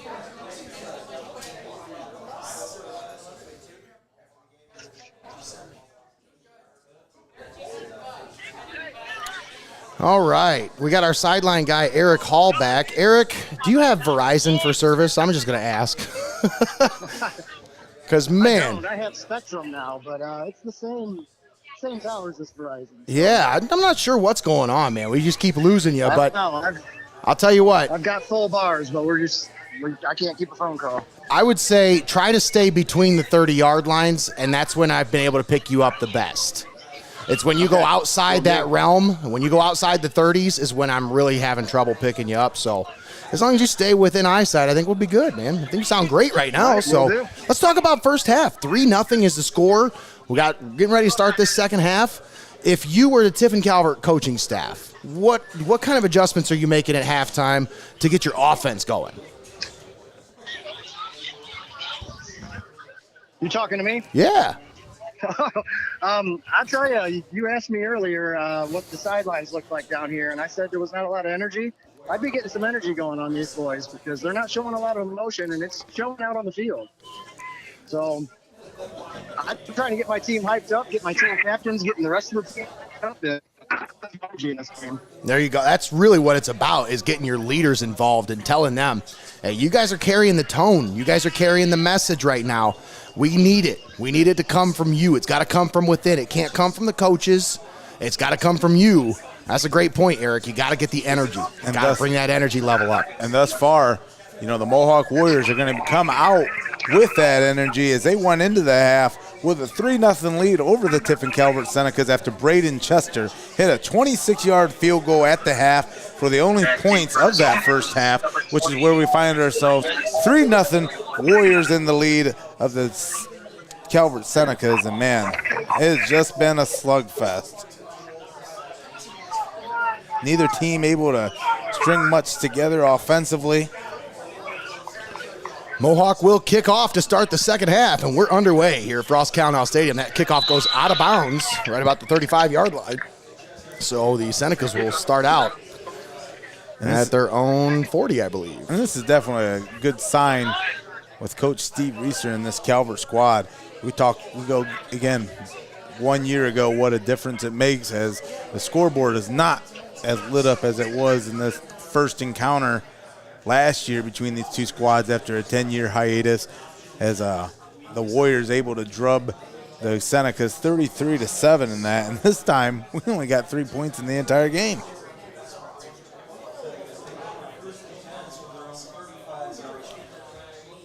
So the Senecas will start out at their own 35-yard line.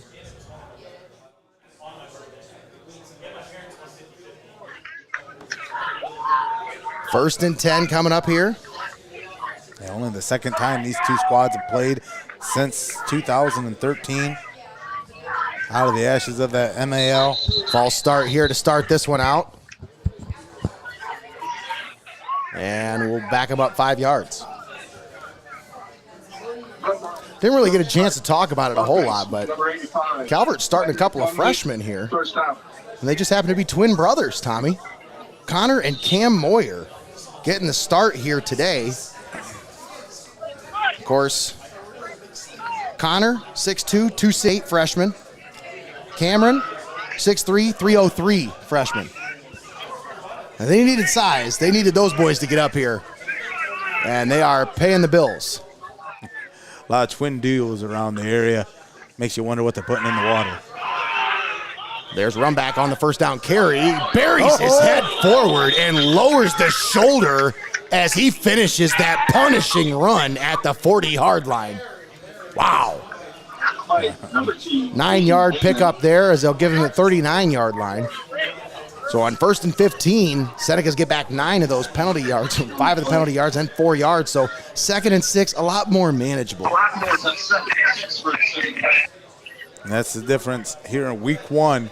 Those week 1 mistakes took away from Calvert's huge gain on that play, but gets him back to where Run they back started. on the handoff, trying to find the edge, and he's got a couple yards up past the 40 to about the 42, but that's about it. Maybe the 41. And they do give him the 41 and a half. So 3rd down and about 3.5 yards to go. Key drive if you're the Senecas. Yeah. We talked about giving up those 3 points right before the end of the half. Huge. You come out here and able to put points on the board, light up the scoreboard. I mean, it definitely swings momentum back in your favor. Big time down in possession here. 3rd and 3. Schultz back to pass. He's going to keep it himself up the middle. Warriors stop him. Still driving. It's going to be short of the first down by a couple of yards. He's got it up to the 43, but that's about it. Well, it's decision time. Again, you know, you've had great production from your special teams. Well, they bring Will Kurtz out. That does mean usually he is the long snapper. And it looks like Rumback will be deep in the backfield, handling the punting duties. That's not a bad call at all by Reeser. Again, you continuously play and play until you find an opening. Rumback gets it away. Booming punt once again. Why put your defense in a bad position? The Warriors don't even put anybody back. No, Godfrey almost got to that one before it got in the end zone, but unable to grab it. What an effort there by Jamison Godfrey. Goes into the end zone. Touchback. Oh, he almost got that one, Tommy. That was so close. 57-yard punt. What a punt by Jacob Rumback. 57 yards. Jeez. Too bad the net, he's only going to get 37 of those, but man, what a punt. That's the player of the game for Tiffin Calvert so far as their punter. He's had a heck of a ball game here. 1st and 10, ball at the 20-yard line for the Mohawk Warriors. Oh, you only need to win by 1. That's absolutely right. Zayden Fry is going to keep it. Whew, what a hit there. Billy Price coming up and laying the wood. Zayden Fry in the keep. Billy Klaus, I should say. Billy Price, I'm aging myself, Tommy, damn it. Gain of 1 on the play. Yeah, Bob Price you're thinking of. It was Bob Price. Billy Klaus. Oh, Klaus deconstruction there. Yeah, that was that was a decleater right there.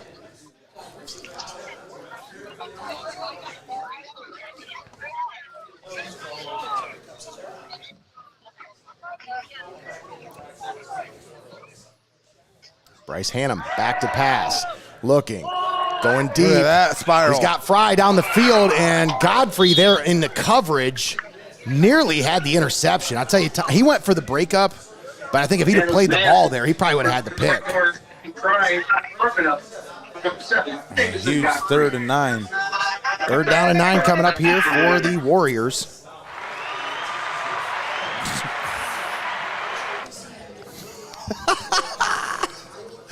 The crowd's getting excited, that's all. That's all it is.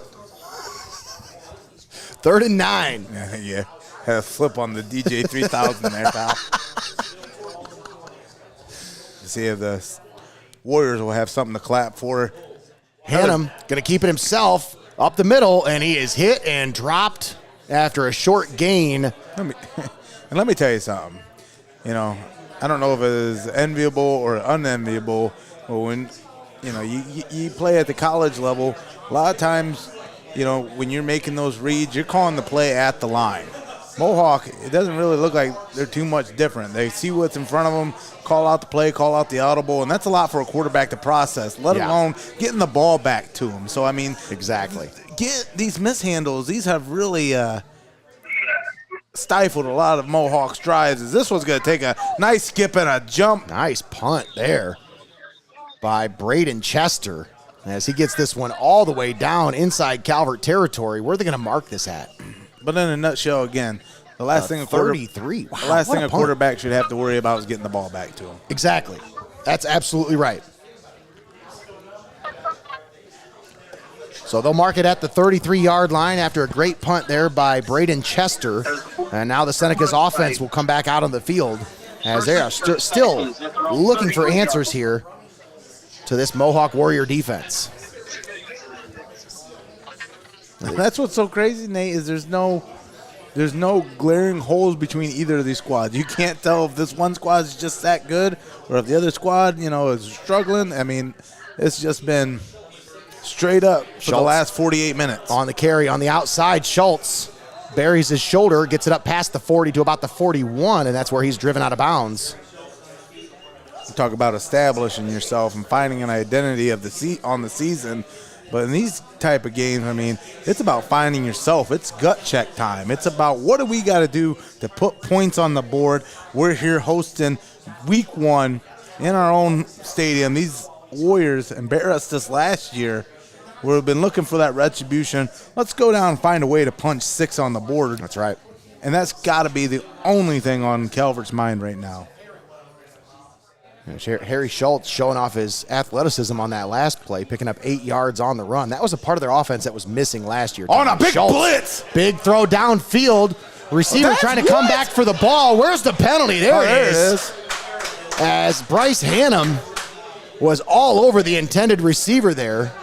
Never really even gave him a chance to come back for the ball. Lee Morgan was the intended receiver, and I'll tell you, they didn't even give him a chance to come back. And that was an underthrown ball by Schultz, but honestly, I think that was smart on his part because he got the penalty. Well, at the high school level, I believe, Nate, too, that's not a spot foul. Nope. It's just an automatic first down. And it's 15 yards. Yep. So with that, it'll put the ball at the 46-yard line, I believe. I tell you what, them Calvert uniforms. Or the 44. Those are, what do the kids say, bussin'? Yeah. They're clean, that's for sure. Bussin' 100, no cap. On God. Respectfully. See, we hip. Handoff, Ornament up the middle. And not a whole lot of running room. They're trying to rip that ball out there. Ornament able to get maybe a yard on the carry. And I will give credit, week 1, both these squads have done a pretty good job handling the rock. Yeah. It's that center to quarterback situation. That's what's been a little hectic for the Warriors, but these are week 1 problems are easy to fix. Absolutely right, Tommy. I don't know if I coined that, but it's just the easiest way to explain it. Week 1 mistakes. 2nd down and 9. We'll check in with our sideline reporter, Eric Hall, after this play. Schultz back to pass. Pressure. Bogner applies the pressure up the middle, and they get him in the backfield, drop him for a loss. Trevor Johnson had been laying in wait, just hunting Schultz. Hunting, and finally open season on the quarterback as Johnson comes away with the huge sack.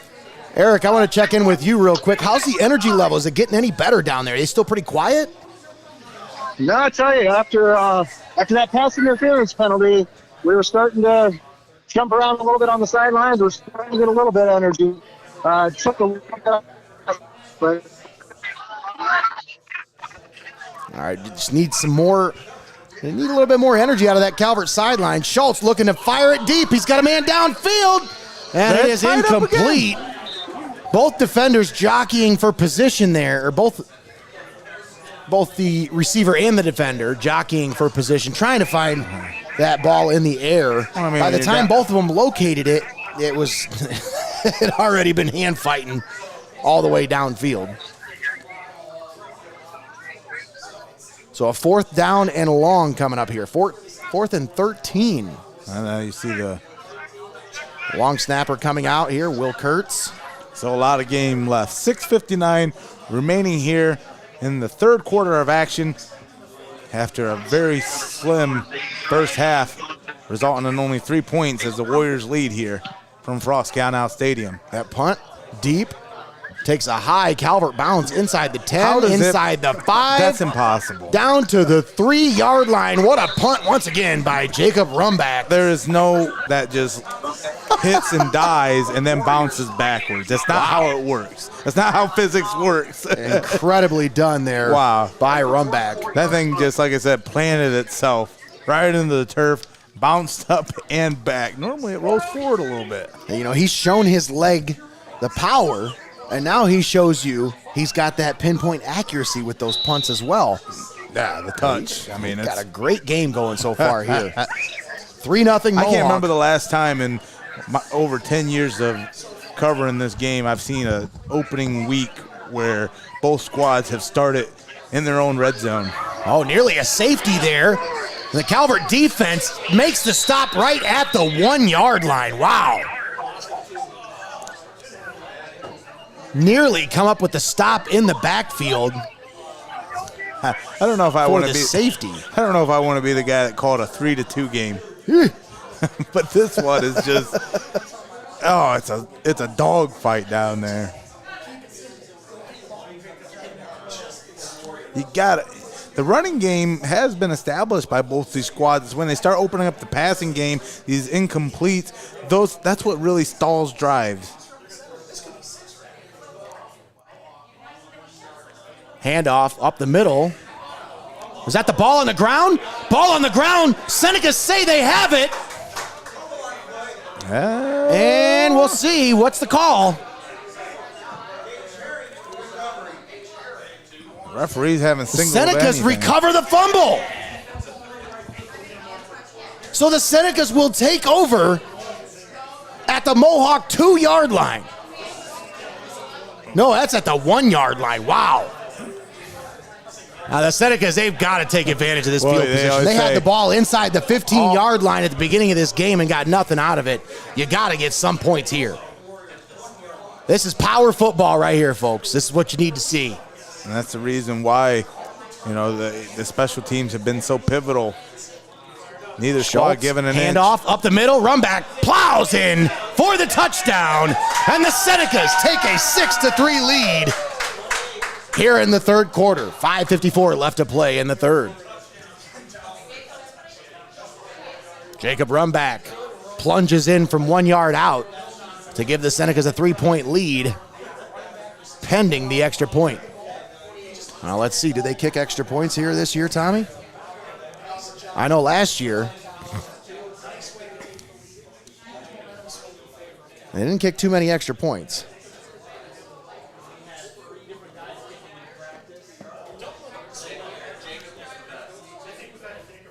And they are going to keep the offense on the field here and go for 2. 6-3, Tiffin Calvert. Schultz rolling to his right, looking into the end zone, and it is incomplete. As he was looking for number 85, Lee Morgan, the intended receiver, he comes up hobbling off the field here.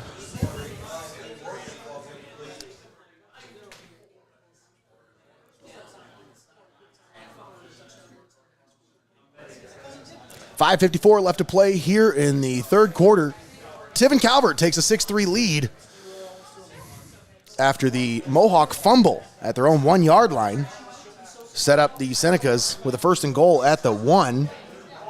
Jacob Rumback plows his way in from 1 yard out and puts the Tiffin Calvert Senecas on top, 6-3. That is your score here with 5:54 left to play here in the third quarter. take a moment and thank our sponsors for bringing you tonight's ball game here on Heart of Ohio Sports.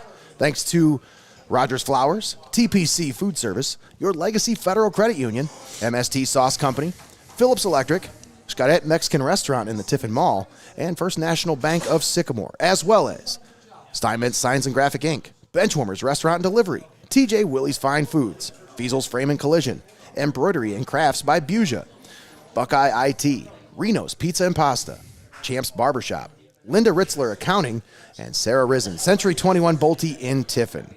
I want to give a huge shout out to Katina Steinmetz at Steinmetz Signs and Graphic Inc. She has been a rock star for me lately, helping us bust out the big t-shirt orders that we've been putting in here lately. Got the new Hoos NWO style t-shirts. We've got the Wolfpack and the original white design. Tommy, great job on the artwork, by the way, on those. Absolutely knocked that out of the park. But then now we have the new Mountains. We'll call those the Mountains shirts because it's not in reference to any other logos. It's just our own logo that we made. The latte. The latte. Ooh, fumbled and picked up at the 10-yard line. And now the Warriors, on the return, bring it up to about the 24-yard line before Nicholas Golig is brought down. That's Goling. Nicholas Goling. They have him listed as Golig, but his actual name is Goling. So we will remember that. Mike Schumacher pointed that out to me before the game started here tonight. 1st and 10 at the 26-yard line, the Warriors. Boy, Tommy, they're trying to get this offense going just as much as that Seneca's team is. You know, Seneca's got lucky getting that ball at the 1-yard line, being able to plunge that one in, but these Warriors, I mean, these two squads they've had to work for it. There's little, just like we talk about, little mental miscues, but both squads have really impressed me here tonight with their potential and their capability. As Bryce Hannum on the like carry. Hannum tried to scramble there and got scrambled. Short gain on the play, maybe a yard. But that's what we talk about, Nate. Both teams just oozing with potential. But as the old adage goes, you lose with potential, you win with performance. And after that turnover by the Calvert defense on Mohawk's last drive, just being able to punch it in, one of the reasons why you see these Senecas on top now, 6-3 over the Mohawk Warriors, with the Warriors driving now with a 2nd and 7, ball on the 29-yard line. Bryce Hannum back to pass, looking over the middle, complete. Nice. Zayden Fry catches it and goes down at the 45-yard line. Nice little pitch and catch there between Hannum and Fry. Of course, Zayden Fry, the senior, as well as Bryce Hannum, the senior. That's going to be a familiar connection for Warriors fans this year. They're going to have to get used to that one. They'll see it a lot. Those two are going to hook up quite a bit this year in the passing game. Clock continues to roll. 4:40 remaining here in the third quarter as Mohawk trying to get back on top after leading at the half 3-0. Hannum, pressure. Hannum is going to be taken. Lucas Recker unable to bring him down, and now the rest of the Calvert defense meets him back there and says, I got you back, boy. I got you back, buddy. And Seneca swarming, able to come up with a huge stop. Colin McCarty in there to make the stop. Of course, that was after Lucas Recker had his big paws all over him. Notice after the Seneca's able to force a turnover with that fumble on that last drive, starting to dial it up just a little bit, bringing a couple different looks towards the Warriors, and it's shaking up the Warriors here. Hannum back to pass, slings it out right side. Incomplete. Miscommunication there between him and Zayden Fry. It's just these little throws. These are the ones that make all the difference. Fry was there, but he just wasn't ready for it. He didn't turn his head around. Hannum, just quick release, saw him break open and said, hey, I'm going to get it to you, but he just wasn't ready for it. Once again, our scoreboard camera, we're just doing the best we got. Best we can with what we got with this. We're trying to get a better setup for the next game, but bear with us. We'll get it figured out. First week. Trial and error on that. That's right. We'll keep you up to date. 6-3.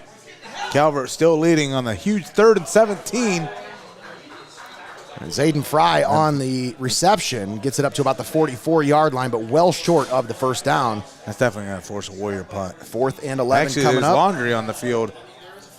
Flag in the backfield. Right here. around the Usually the 34-yard line. Usually in the spot of holding, I would say. Blocking the back. Oh. Well, that one should be declined as Seneca's able to come up with a stop, forcing them on a 4th down. Hey, even if it is a 3rd and a mile, you still don't want to leave anything to chance. Oh, they're going to take it. They're going to accept the penalty. All right, so. Oh, it will be 3rd and a mile. This will be 3rd and 27? about 27, yeah. 27 yards to go here for this 1st down. But that's smart. Honestly, I think about it. That's actually pretty smart by Coach Reeser. Knows that the defense can get to him. They can dial up the pressure, and this is exactly the situation. 3rd and 31. This is where you dial it up. That's right. And you could put your offense in a better position now to get the ball back. Because the passing game for both squads just have not been there. Tremendous coverage in the secondary. Trust your D. Hannum pulls it out. All the time in the world. Slings it over the middle, and it is incomplete as he was looking for his intended receiver, Nicholas Goling. Calvert playing it safe there, took the yardage, dropped in the coverage. Didn't want anything to get over the heads of his defenders. And a nice way to move the Warriors back into a terrible 4th and 31 situation. And the Seneca's defense come up aces once again.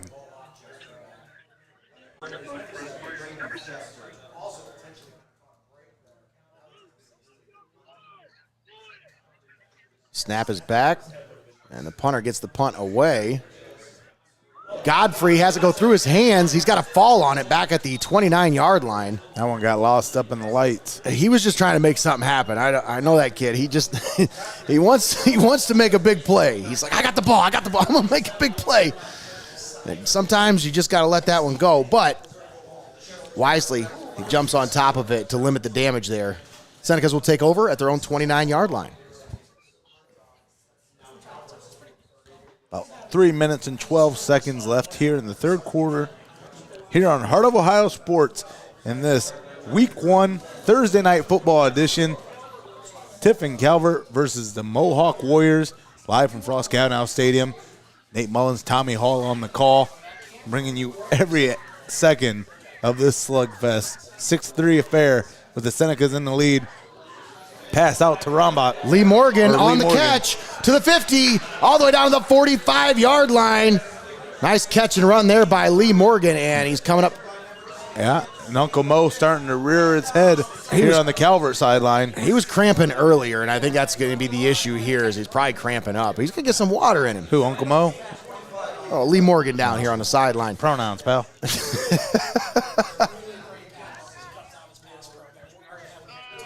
So, I think we're going to get an injury timeout. We'll keep it right here, locked in.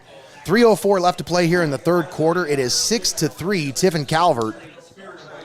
And, Tommy, you know, when you talk about this game and how it's played out so far, you know, we've got about 15 minutes left of this game. Game time. Anything can happen. It's still anybody's ball game. Both of these schools hanging in there, hanging around. Man, this just feels like one of those games where at the end, it's going to come down to a big play.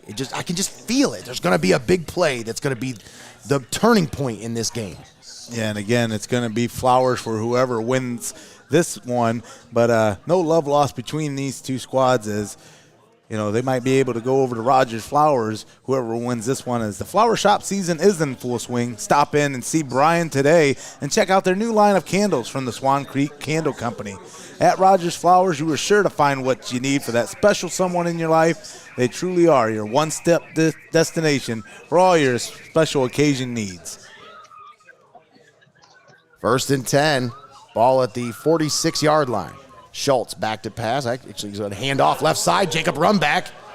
And he takes the carry, and he's got it up right at the 1st down marker. I think it might be just shy of a 1st down, but pretty close. Great carry there by Rumback. 1st down carry gets him 9 yards. Sets him up with a 2nd and manageable 1 yard. 2:44 left here in the 3rd quarter. What a night and day difference this second half has been offensively for the Senecas. finally able to get some movement, able to get some plays together. Now let's see if they can finish off this drive, as they were able to get a touchdown on their last drive thanks to a present by the defense. And speaking of presence from the defense, Mohawk just swallows up Schultz in a sea of humanity as you see a bunch of white jerseys fly in there. Oh, no. And our QB, slow to get up. Or is it? Yeah. Harry Schultz being attended to by the athletic trainers down on the field. We'll keep it right here. 2:11 left here in the third quarter. 6-3, Tiffin Calvert. As we try to keep our eyes on this, we just want to remind you that you can still keep eyes on high school football live here on Heart of Ohio Sports as we continue our coverage tomorrow night right here at Frost Gallinow Stadium between Tiffin Columbian and Fremont Ross in a huge rematch from week 1 in the 2021 campaign. And then don't forget on Saturday, we got our own premium live event, Route 30 Harley-Davidson for the Route 30 Rumble, presented by BCM Promotions, and Route 30 Harley-Davidson as live MMA for the first time in Upper Sandusky in the last 2 years, as we got a loaded card, 11 fights, 2 title fights, and that will be streaming live on Heart of Ohio Sports. And then in 2 weeks on Saturdays, Berg football. That's right. Coming to Heart of Ohio Sports as the tricolor makes their debut, and we couldn't be more excited to join Heidelberg University for all their home games of their 2022 campaign. We'll see Kevin Ardner at the quarterback position here. 2 minutes left here in the third quarter. Calvert up 6-3. I believe that's who they got. No, Jacob Rumback at the running back position takes the snap. He's got some running room. 25-20, 15-10, 5, touchdown, Tiffin Calvert. Jacob Rumback from 32 yards out. And the Senecas take a 12-3 lead. Just the moves that Rombach made on that run. A nice, huge cut inside. Took the ankles of every defender, able to pull it back, find the edge, get outside, and turn it up for a huge 32-yard touchdown run. And that is a huge tutty run for the Calvert Senecas to add on to this lead, 12-3. See if they go for the extra point. You see Schultz come in for the hold. Must have had his bell rung. And Eric, I was going to send it down to you, but I hear nothing but energy going on down there. Man, it's loud. It got a little loud down there. Oh, yeah. We finally got some energy down here. That one got them going. We got the crowd going. We got the players going. Oh, we got some energy. He's going to be in for 2. And a 2-point conversion is good as Cal Warnament buries his head and carries it in from 2 yards out as the Senecas take a 14-3 lead with 1:44 left here in the third quarter. That was a huge touchdown. Huge tutty. Brings a huge swing of momentum to the side of Calvert as now they're on top 14-3 after trailing from that first half into the third with about a minute and 52 seconds, about a minute 48 seconds left. That huge 32-yard run by Rombach puts the Senecas up and really changes the complexion to where the Mohawk Warriors, it's on them to come out. You got to come out on this drive and get some points. Time is starting to become a factor. We still got a whole nother quarter of action, but with 1:44, the way that Mohawk has been closing out some of these quarters, that's how this game is going to be decided. You have to win by quarters in this one. And so far, Tiffin Calvert is winning this third quarter. Still a lot of football left, folks, as Calvert gets ready to kick off. With 1:44 remaining here in the third quarter, Calvert on top, 14-3 over the Mohawk Warriors. The Warriors will field it.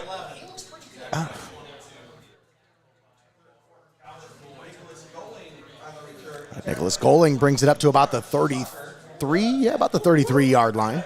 And not bad field position to start for the Warriors on this drive.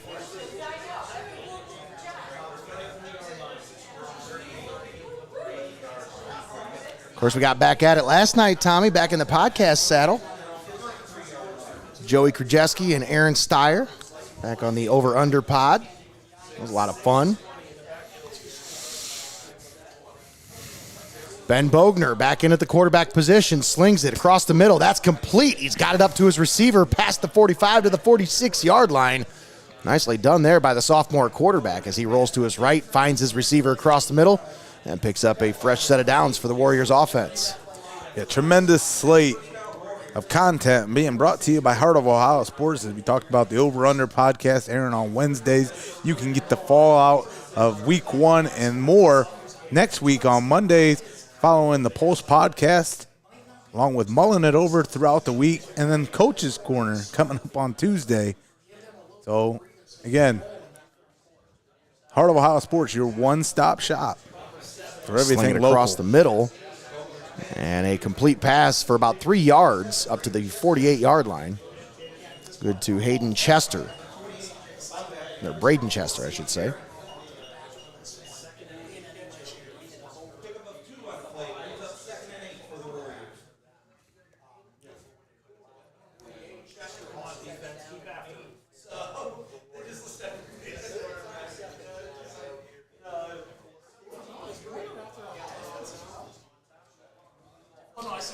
Mohawk facing a 2nd and 8 now. Bogner back to pass, steps up into the pocket, evades pressure, now he's off to the 45. Makes a man miss, 40, 35, and out of bounds at the 35-yard line. Sophomore Ben Bogner runs it out of bounds at the 35-yard line, setting up the Warriors inside enemy territory now as they have taken this drive from inside their own territory down now to the 35-yard line. 17 seconds left here in the third quarter. 14-3, Tiffin Calvert. Turnabout being fair play for the Warriors as, you know, the coverage broke down. Bogner is forced to make a decision, tucks it or runs, and able to move the chains and start giving his squad a chance here. Huge bomb. Bogner airing it out down the field. Just short of his intended receiver. He was looking for Braden Chester there, right around the 5-yard line, but just a little short there. His receiver had to come back for it, and the defense was right there to make the play. Well, nicely done there by the defense. Lee Morgan checks out, and checking in is Blake Coleman. Yeah, I'm starting to wonder if that one just kind of slipped out of the hand of Bogner, because if you look over at the flag poles, I mean, those flags are hugging the poles. So yeah, they ain't moving. There's no wind. There's nothing that could really get caught up. It's just one of those throws that got away from him. Bogner back to pass, 2nd and 10. Looking, steps up, evades pressure once again, rolling to his left, and he gets away, lowers his shoulder, and eyeballs the defender as he walks back to the huddle. Man. Yeah, he plays that running back off his hip, probably about 2 yards up, leaving that backside unaccounted for. And right there, you see Calvert brought the house from the weak side and left the man unaccounted for the running back to pick up on the block. That was just a great defensive play, defensive read by the linebacker on that play as well. Bogner, 3rd and 10, rolls to his right, looking to pass, looking. Slings it just in front of the first down marker. It is complete to his receiver and out of bounds right about the 29-yard line. And that one's going to end the third quarter of action for us. They gave him the 26. So that's really close, Tommy. That's about a half-yard short. Well, that's the end of the third quarter. And we're going to step aside, take a quick timeout. We'll come back with the fourth quarter of action live here at Frost County Stadium. You are tuned in right here on Heart of Ohio Sports. Don't go anywhere. We'll be right back.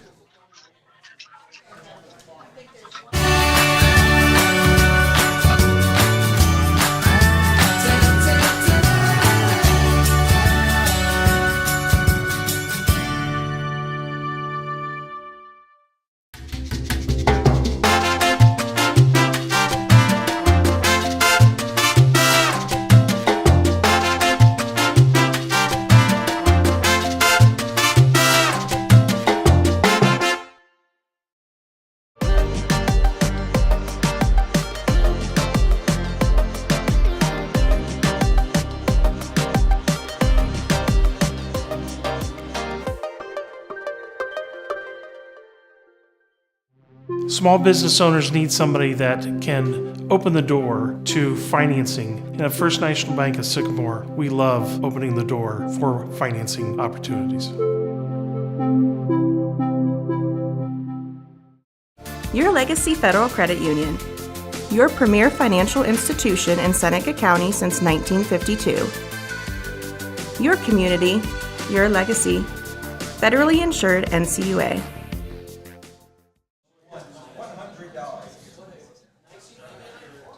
And we're back here at Frost Calnow Stadium. We start the fourth quarter of action. Tiffin Calvert leads 14-3 over the Mohawk Warriors, but the Warriors have it at the Calvert 26-yard line, driving, but facing a 4th and 1. Tommy, this is a huge down and distance for the Warriors here as they're trailing by 11. They're trying to keep themselves in this ball game, and if they are able to get this into the end zone and score some points here, even a field goal makes it a one-possession game. They've got to find a way to get on the scoreboard here. Oh, absolutely. And now we got a timeout as the Warriors are going to talk things over here. Actually, no. It's a Tiffin Calvert timeout. So Senecas take a timeout with the Warriors facing a 4th and 1. So this is a big down and distance for Tiffin Calvert too, Tommy, because if they can come up with a stop, I mean, you can put this one away. I know it's still early. I know you got 12 minutes left in the fourth quarter, but it's a 2-possession ball game. Senecas get the ball back here and they milk some time. You can put this one out of reach. Yeah, that's what's interesting about these tightly contested games is once a team gets out a score or two, and it's up to the defense to hold on strong and put a lot more pressure on the opposing team's offense to put points on the board and start struggling to where, again, they got to start making things happen. So you get out of your rhythm, you don't control the tempo of the game, you start playing into the opponent's hand, and that's what happens when you get the lead. Absolutely right, Tommy. Make sure you stick around for the postgame show brought to you by Your Legacy Federal Credit Union. Of course, we'll crown the player of the game brought to you by MST Sauce Company. Bogner back to pass, slings it over the middle, and it is. I think Fry caught that off the tip. It was tipped at the line. Zayden Fry adjusted himself and caught that ball off the tip. What concentration. Fry brings the paddles out to this drive after it looked like it was going to be DOA. And the Warriors have new life on this drive as they start getting positioned into the red zone with the ball at the 21. 1st and 10. Bogner in at the shotgun formation, takes the snap, looking, all the time in the world, gets it away. They're going to call the hold there. Incomplete, but some laundry on the field here. Absolutely. As it flies in right around the 25-yard line. That defensive end had an angle on the quarterback. The offensive lineman just kind of grabbed onto his arm. Lucas Recker's been being held pretty much the whole game. That's the first time they've seen it. That kid has been a menace all night. We'll see what the call is. 2 fouls. Illegal formation. That one's declined. Wow. Holding on number 60 on the offense. That's a 10-yard penalty. Yep. Puts him all the way back at the 35-yard line. So this is a 1st and 20 coming up here. 24. 1st and 24.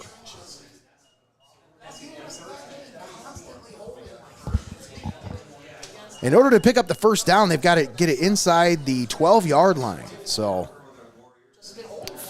1st and 24. Ball at the 35-yard line after the Warriors were knocking. Bogner slings it out left side. Fry on the completion. Wow. He's got it up to about the 31, but that's about it. Jacob Tremendous Rumback. read by wow. Man. Rumback sniffed that one out right away. Came up, sniffed the play out, able to make a huge stop as it was only between him and the ball carrier. He able to get past that level, and then it's up to the DBs or the safeties to chase you down, get an angle on you. You got 2nd down and about 18 here. That holding penalty, you want to hope that that's not. Bogner steps up, slings it over the middle. He's got a man. Touchdown, Mohawk.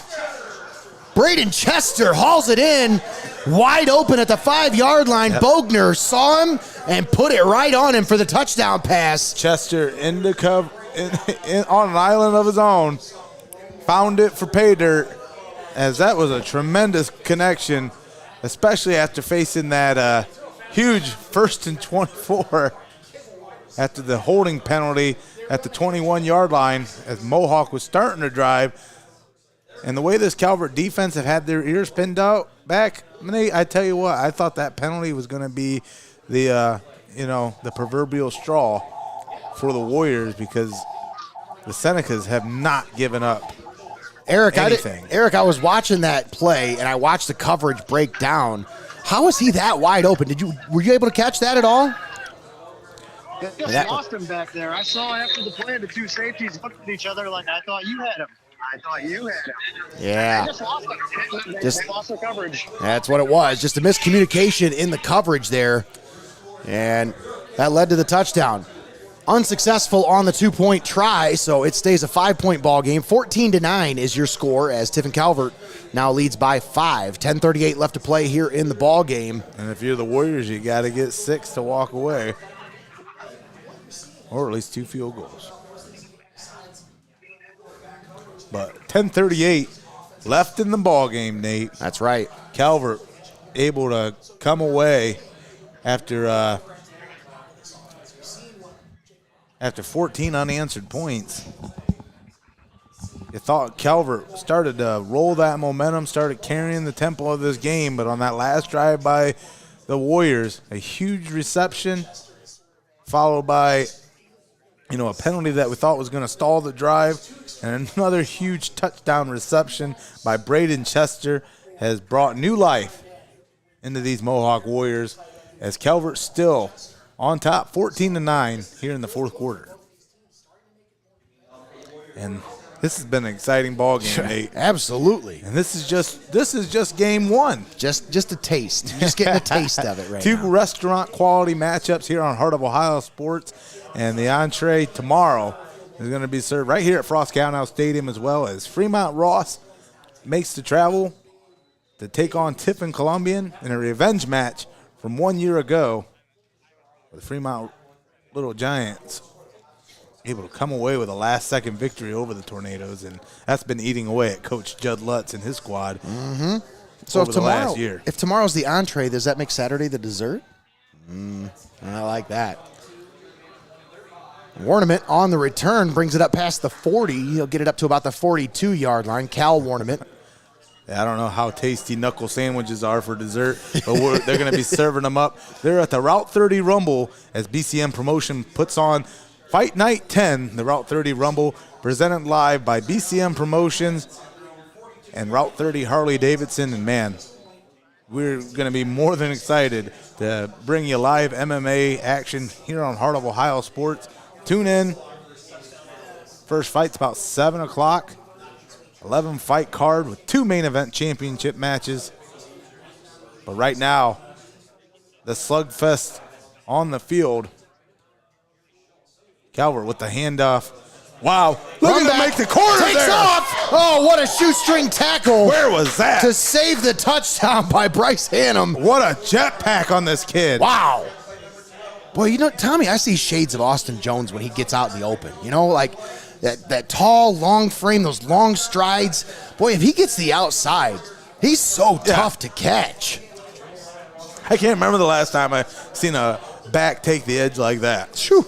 He found that there's just that small sliver right off the tackle's butt that you got. You make that edge, you could turn it to 6. And when he saw that, man, like I said, they strapped a rocket ship to him. Cal Warnament on the carry, gets it up to about the 38-yard line. And there's that 1-2 punch we talked about at the top of the program. Warnament, the sophomore, 6 foot, 170 pounds. He stretch those plays out with Rombach. And then Warnament can, like you talked about with that size, able to lower that shoulder, march ahead, and grab you those little extra yards. I tell you, Tommy, this is a very, This is a young team. Not very many seniors on this squad, but they got a lot more kids than they did last year. A lot of kids getting some valuable experience. Schultz rolls to his right, gets rid of it. Jamison Godfrey slips the tackle and gets it past the first down marker up to the 30, maybe the 29-yard line before he's out of bounds. That'll move the sticks. 9:17 left to play in the ball game, and the Senecas moving the ball and moving those chains.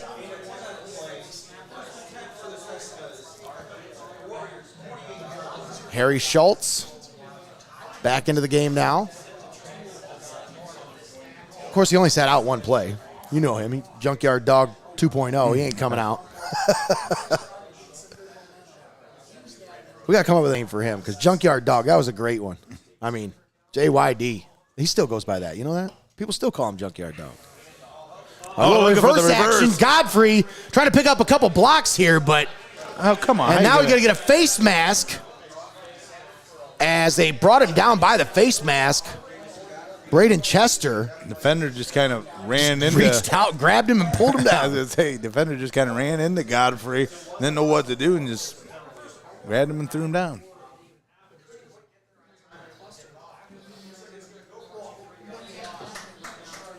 Oh, jeez. That is a 15-yard variety, so that'll be a first down for Tiffin Calvert. And after you chopped away at that deficit to get yourself back into this one, the Meadow Miscues that rear their ugly head during week one, it's starting to prove to be the difference again in this contest. Absolutely. Down to 9:05 left to play here in the ball game. We'll check in with our sideline reporter, Eric Hall, after this play.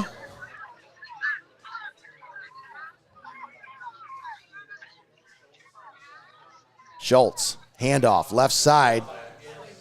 Jacob Rumback on the carry, buries his head forward, and gets it down to about the 13-yard line. You know, Eric, I got a good view up here, but you got a great view down there. Some of these runs by Rumback are just straight punishing. Can you hear the amount of physicality that's going on down there on the field right now? I'm having trouble hearing you down here. There's a lot of energy down here, Nate. There really is a lot of energy down there, Eric. But I'm talking about Jacob Rumback, the physicality that he's running with right now. Can you feel that when you're down there on the field like that? Oh, absolutely. The sound of this impact down here is just awesome. I miss being a sideline guy sometimes. When he hits somebody, he hits him with force. Schultz on the handoff. No, fake handoff. Slings it into the end zone. Incomplete. Intended for Lee Morgan on the right corner of the end zone, but incomplete pass. That'll bring up a third down and about 7 to go.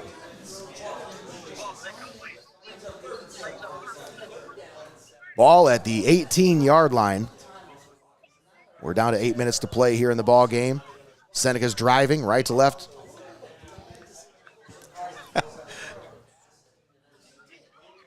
This is a big third down for Mohawk.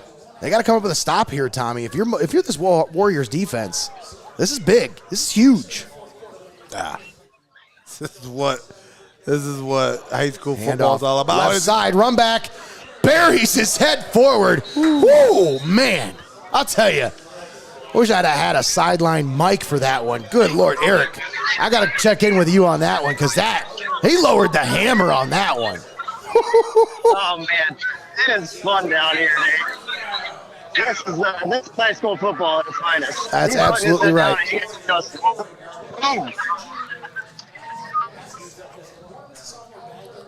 So once again, first and goal, ball at the 4-yard line. And the Seneca's got to be feeling good, feeling themselves on this drive as they got another chance to add on to this lead. We got a timeout on the field here. Mohawk takes the timeout with 7:24 left to play here in the ball game. We'll keep it right here, locked in here on Heart of Ohio Sports. Let's take this timeout and thank our sponsors for bringing you today's broadcast and high school football all season long here on the pulse of the Buckeye State, Heart of Ohio Sports.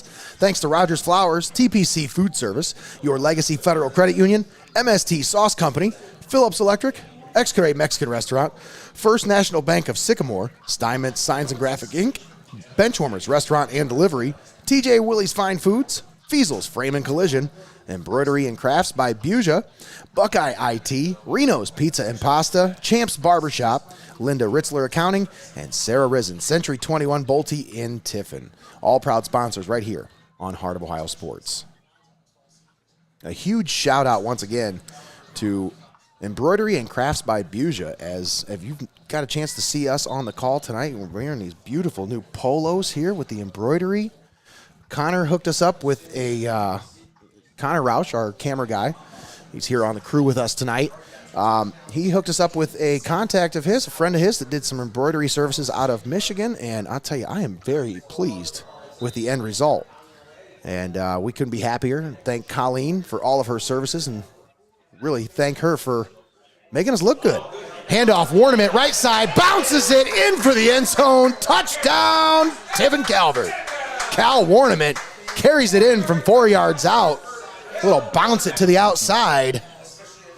And that puts the Senecas up 20-9. Yeah, I hope they got a good embroidery lady for this score, as it's just starting to open up. And Mohawk looking to stitch it up real quick here, as now they fall behind 20-9. Mohawk with a chance, or Calvert with a chance here to add the extra point. Gonna go for 2 here.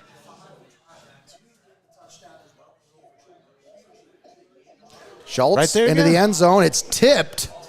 Nice job by, I think it was Braden Chester. It was. Braden Chester jumping up and tipping that one.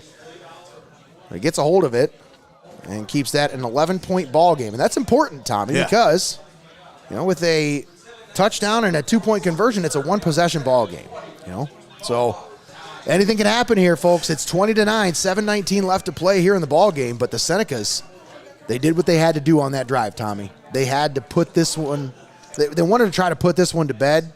Now, maybe they wanted to run a little bit more time, but hey, you'll take it. You got the touchdown. That's what counts. Yeah, again, you don't get to stay safe in this one, as no. You can't put it on cruise control. You got to put your foot on the gas and try to get out of here with a win. But the way you do that is just like you've seen right there with the Senecas on that drive. Just keep your pedal to the metal, put points on the board, and stress that lead and make it to where Mohawk runs out of chances to try to catch you. But Mohawk now, each and every drive becomes that much more important, that much more crucial, because that would be the difference between the win column and the loss column here in week 1. And Mohawk really hasn't been wavered in their in the way that this game is really starting to shape up. You gave up a few touchdowns. You're down 11 points here.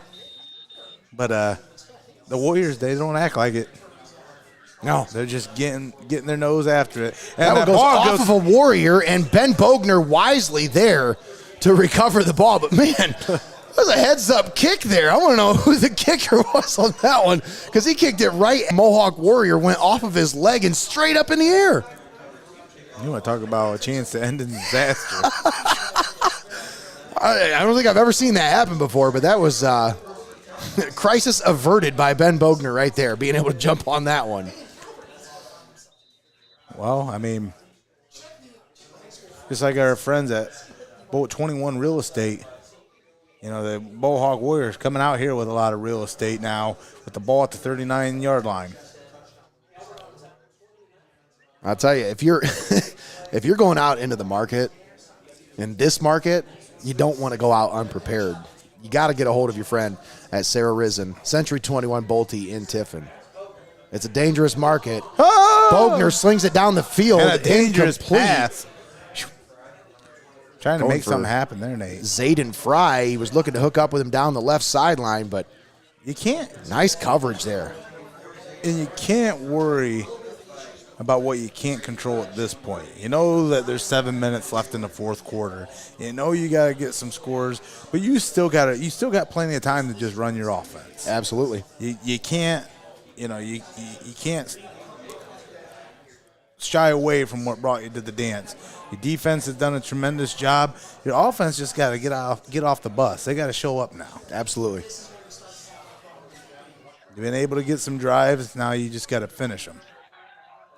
Bogner rolling to the right, Bogner rolling, on the run. slings it down the field, looking for his man. What a catch! Braden Chester hauls it in down at the 40-yard line. What a play! Bogner, what a throw! Chester, what a catch! And wow! Chester trying to put this fourth quarter on his back, giving the Warriors a chance. 6:58. Clock continues to roll. He didn't have one more step he could have taken before he got rid of that ball, Tommy. He was Even one on the step first away down. from the sideline. Wow, what a throw. 1st and 10. Ball at the 40. Bogner rolls to his left. He's going to keep it. This is a designed quarterback run. And not a whole lot of running room there. Took too long to develop. They couldn't set the edge either. Yeah, the Seneca's defense, these are those type of squads that, they kind of realize you can't really run sweeps against or try these outside zone plays. Because they chase it down, brother.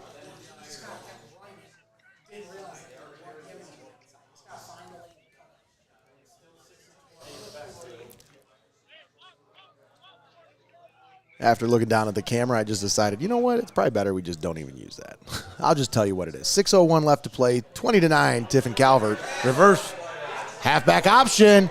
Zayden Fry slings it down the field. He had his man, but just too much under it. We've seen a couple of those plays here today, and that's early season jitters. That's early season chemistry. They got to work out that chemistry still. And I think he just ralphed.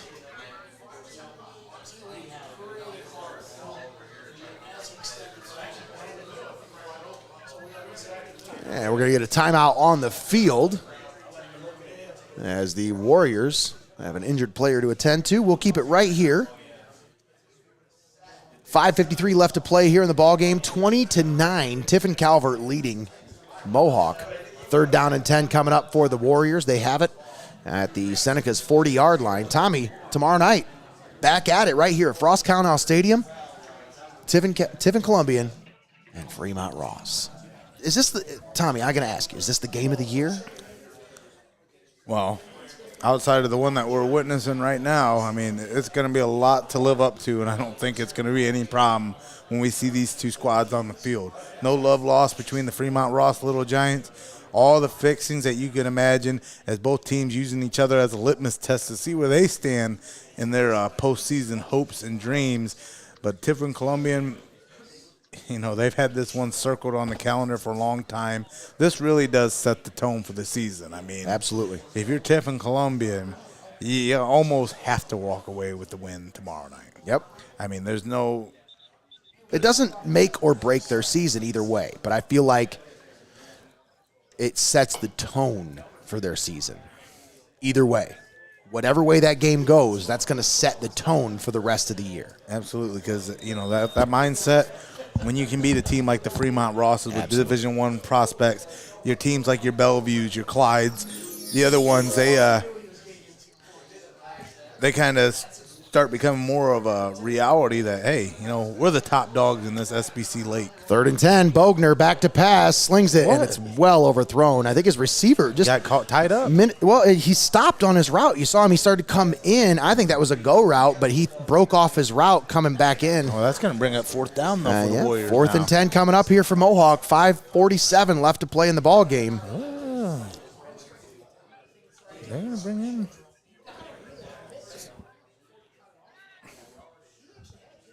What personnel is this? Is this a punt or is this?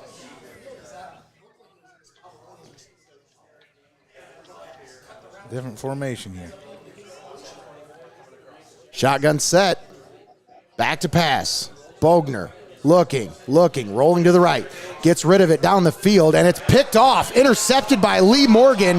They're going to say he was out of bounds, but it doesn't matter because that's actually better for the Senecas. Actually works out better if he didn't intercept it because then they get better field position. But you want that play if you're Lee Morgan. And here's the thing about having a difficulty getting a team on film in week 1 is you've noticed Mohawk has not won away from their game plan. A lot of rollout. And when you're talking about a defense that, when you're trying to stretch a defense like this, it ain't going to happen. Yeah. They're getting too much penetration. They're getting too many lanes open for them, to which Senecas are just crashing down, causing havoc as soon as the quarterback rolls out. You got to set time for your quarterback to be in the pocket, to allow him a chance to find the open man, to make a read. You can't just roll out with defenders breathing down your neck and expect to come away with something. Exactly. 1st and 10, Tiffin Calvert. Got away with a false start there.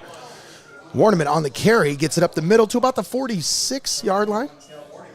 Yeah, you notice one of the receivers took off a step just a little bit too early, but he got away with it. And these, you know, we talk about these filling out process. It's almost like the Mohawk Warriors, they're trying to find themselves as well. Yeah, absolutely. You've seen some split time at QB, under center for some of these guys. They're just trying to find who works in this offense that they're trying to implement and what Coach Eric Daniels has been known for. And, you know, they're able to execute. It's just like you talked about, though. These week 1 mistakes, this is really becoming all the difference. Schultz, handoff, run back, dives over the pile to pick up the first down and keep that clock moving and move the chains. That's all that matters. Yep. Inside enemy territory down to the 49-yard line.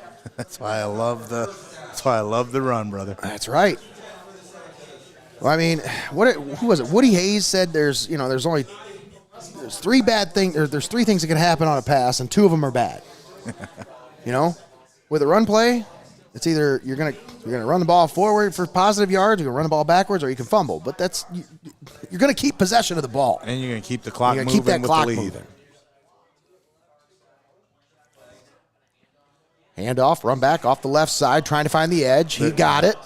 And the Warriors able to put the hit on him as he goes out of bounds right about the 46-yard line. So that'll set him up with a 3rd down and about 7. Oh, was that 2nd down 7? My apologies. 2nd down. 4:12 left to play in the ball game here. Clock stops because the runner went out of bounds. 20-9, Tiffin Calvert leading Mohawk. Harry Schultz in the shotgun, takes the snap, handoff, left side. Trying to find some blocking. And they've got it up to about the 44-yard line. Actually, that's not run back. That is Cal Warniment on the carry. I think we have a timeout on the field.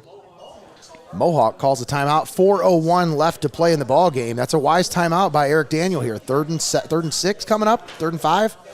This is a time when you got to pull your defense off to the side and you say, look, we are still in this ball game. There's 4 minutes left to play. You get us this ball back right here, we can still win this ball game. They've got to have confidence. But this is a key down and distance for this Warriors defense right here. Yeah, again, that sand continues to trickle through the hourglass. And with 4:01 remaining here, your chances with the ball, especially when you're chasing almost a two-possession lead, you know, your chances start to slip away. So wise timeout here by Coach Daniel as on this huge 3rd and 5, you're able to force the punt and give yourself another chance at it. Plenty of time to run your offense. But what you can't do here is allow Calvert to continue this drive. That's absolutely right. And if you're Tiffin Calvert, you're Steve Reeser, what'd you say to your guys in that huddle right there?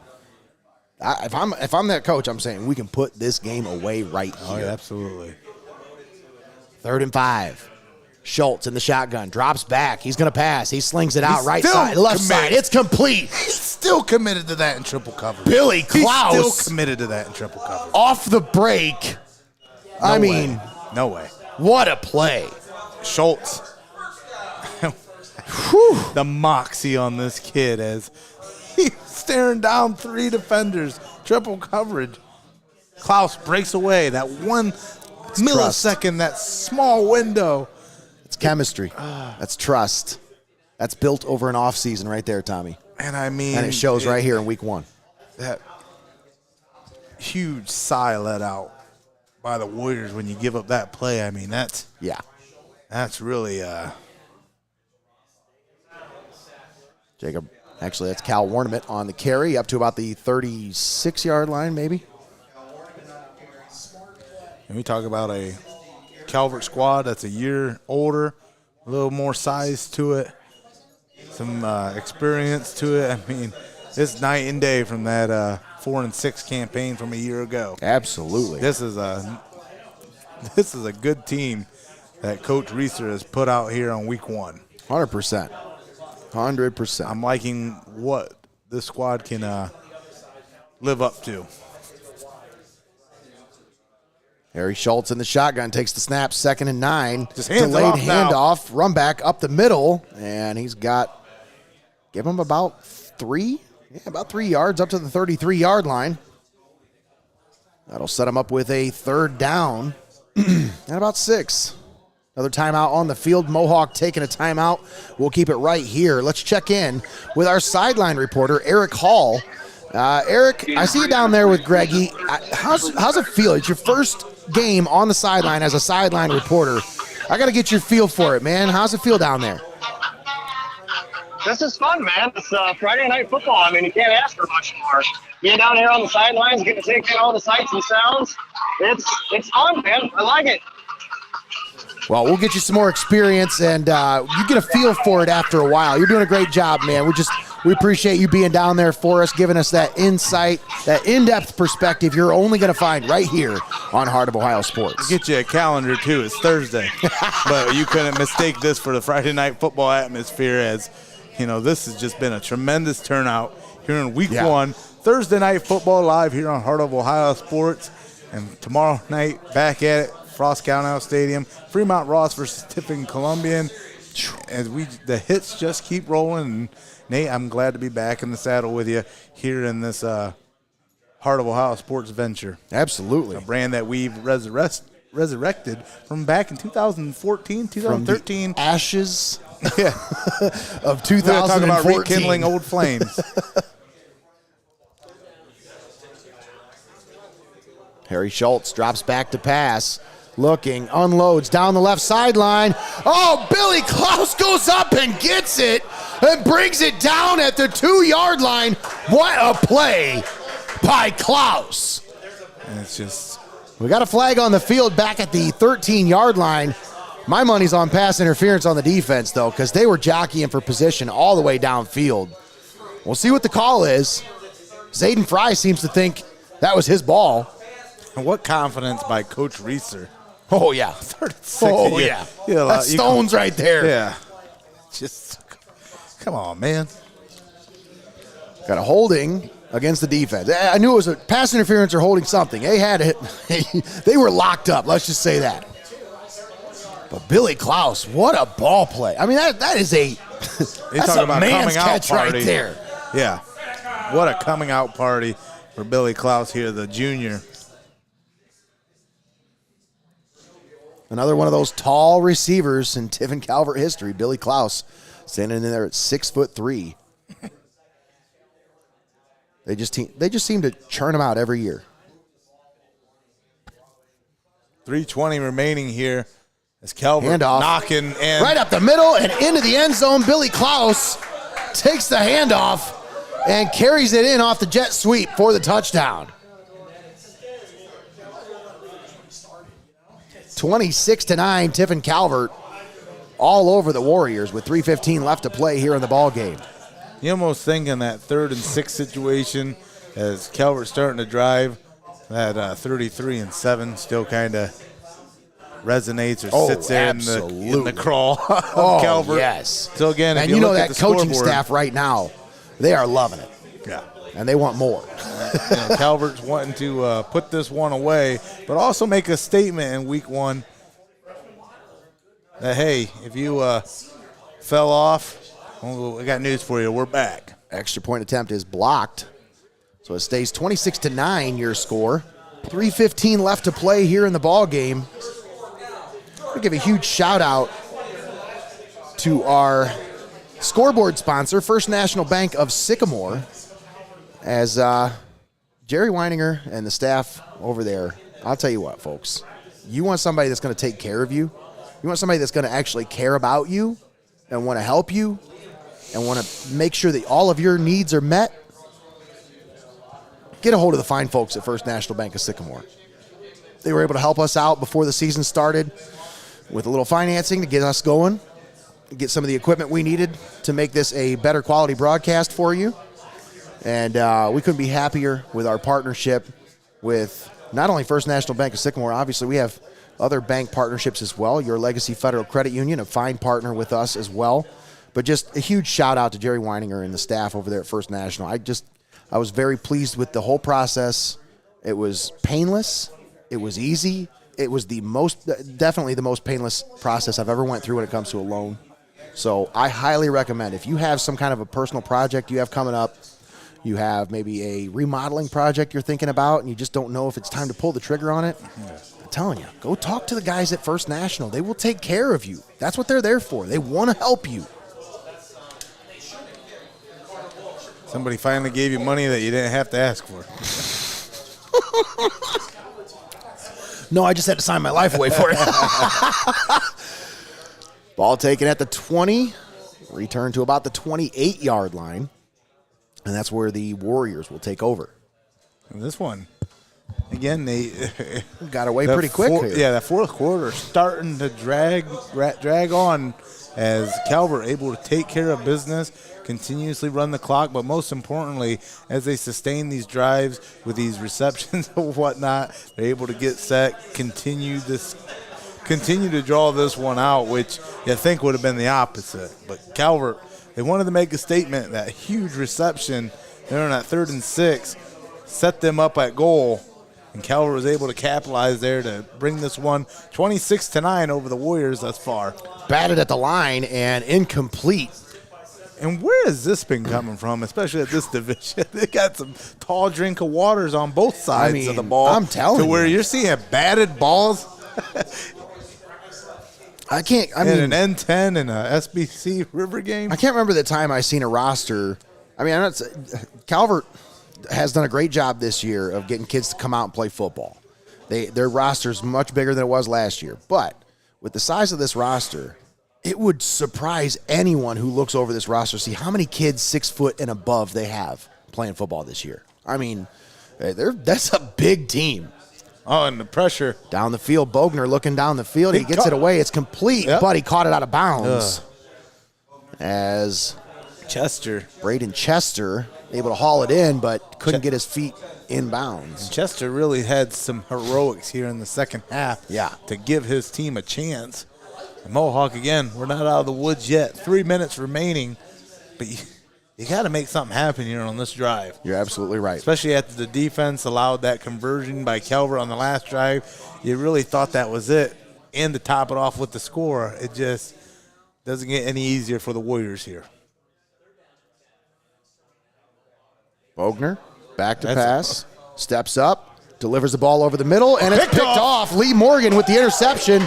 40 to the 35, cuts inside to the 30, 25 to the 20, and Morgan's going to take it out of bounds inside the 20 down to about the 17-yard line. So a nice job there by Lee Morgan, reading the quarterback's eyes, steps up, makes the play, and the Senecas will take back over at the Warriors' 13-yard line. What a play there by Lee Morgan. He's had himself a heck of a ball game too, Tommy. We talk about the senior receiver. He didn't really get many opportunities last year. You know, we got some big guys out there. Blake Ronsky, they had obviously Nolan Beaker, big target. They had receivers last year that they were depending on. So Lee Morgan didn't really get many opportunities. This year, senior year, boy, he's really balling out today. One thing I've noticed about this receiver core is the speed. Yeah. That's absolutely. One thing. Size was one thing, but you got big guys that can move. Yeah, for sure. Well, and it just seems like they've got a guy that can fit every role. You look at Lee Morgan, he's got that speed. He's got the quick twitch ability on the outside. And then you look at a guy like Billy Klaus, 6'3", he can stretch the field. He can get up there, go up and get the ball. You got Jamison Godfrey, shorter guy, but quick, speedy, can get underneath the defense and kind of make guys miss. Those are your under route guys. Absolutely. So they got a lot of different weapons I'm excited to see how this team shapes up this season, Tommy. Again, both squads coming in here tonight, clicking. It was just about who was going to make the least amount of mistakes in this one, and a couple turnovers in the second half here really. How'd he scored out of that, Tommy? I thought he was down back at the 17. He scored it out, got another 3 yards out of it, got it back to the line of scrimmage. But, man, Jacob Rumback is running with some authority down there.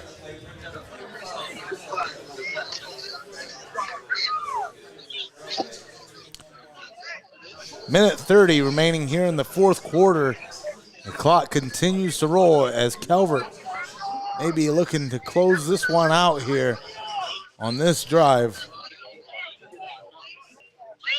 As Mohawk is just going to run out of opportunity, especially after that turnover on their last possession. Little Cal Warnament on the reception. He's got it down near the first down. I think he's going to be about a yard short. little bubble screen there to Warnament.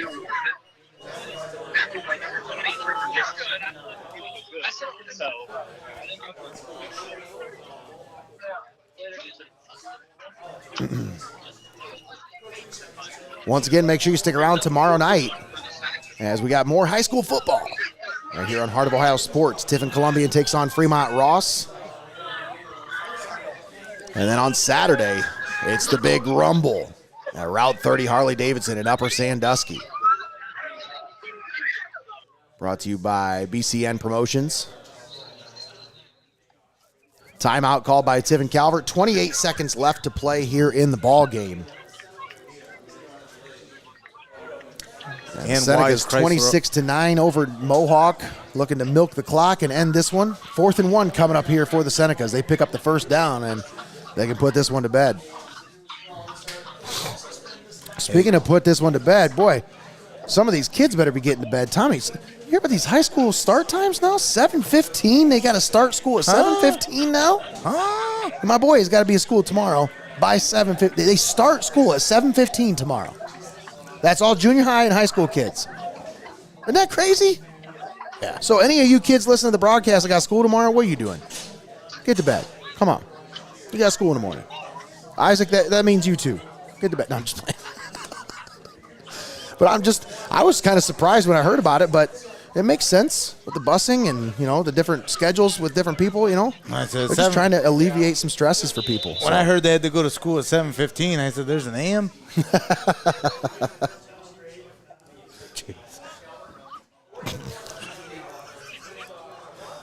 Handoff, Jacob Rumback up the middle, and forward progress should mark him at the first down, and I think he's got it. So that should do it. That'll be the last play of the ball game as the Senecas pick up the first down. And the first win of the season, it would appear, Nate. And that will move the chains, and the Senecas will pick up the W. Folks, make sure you stick around for the postgame show brought to you by Your Legacy Federal Credit Union, where we will crown our player of the game, brought to you by MST Sauce Company. That's all coming to you next, right after this. Don't go anywhere. You're tuned in right here on the pulse of the Buckeye State. Wait, we're not even done. What's going on? Really call for a measurement. Really?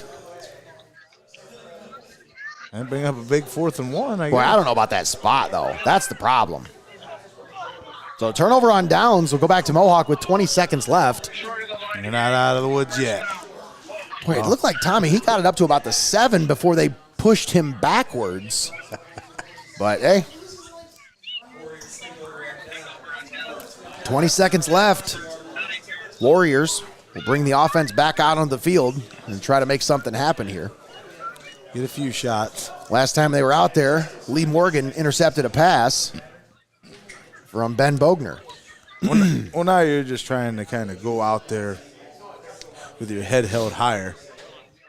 Nothing to be ashamed of in this one, though, as both squads, for the better part of 48 minutes, played this one head up. A little scramble action there. Bogner on the scramble. Takes it to the outside to about the 20-yard line. First down on the play. And the clock will start to roll, and that'll be the last play of the ball game. So there we have the final. 26-9, Tiffin Calvert with the win over the Warriors here on their home field at Frost Callonau Stadium. We're going to step aside. We'll take a timeout. When we come back, we'll have the postgame show brought to you by Your Legacy Federal Credit Union and our player of the game brought to you by MST Sauce Company. That's all coming to you next right here on the pulse of the Buckeye State, heart of Ohio sports. Don't go anywhere. We'll be right back. Small business owners need somebody that can open the door to financing. And at First National Bank of Sycamore, we love opening the door for financing opportunities.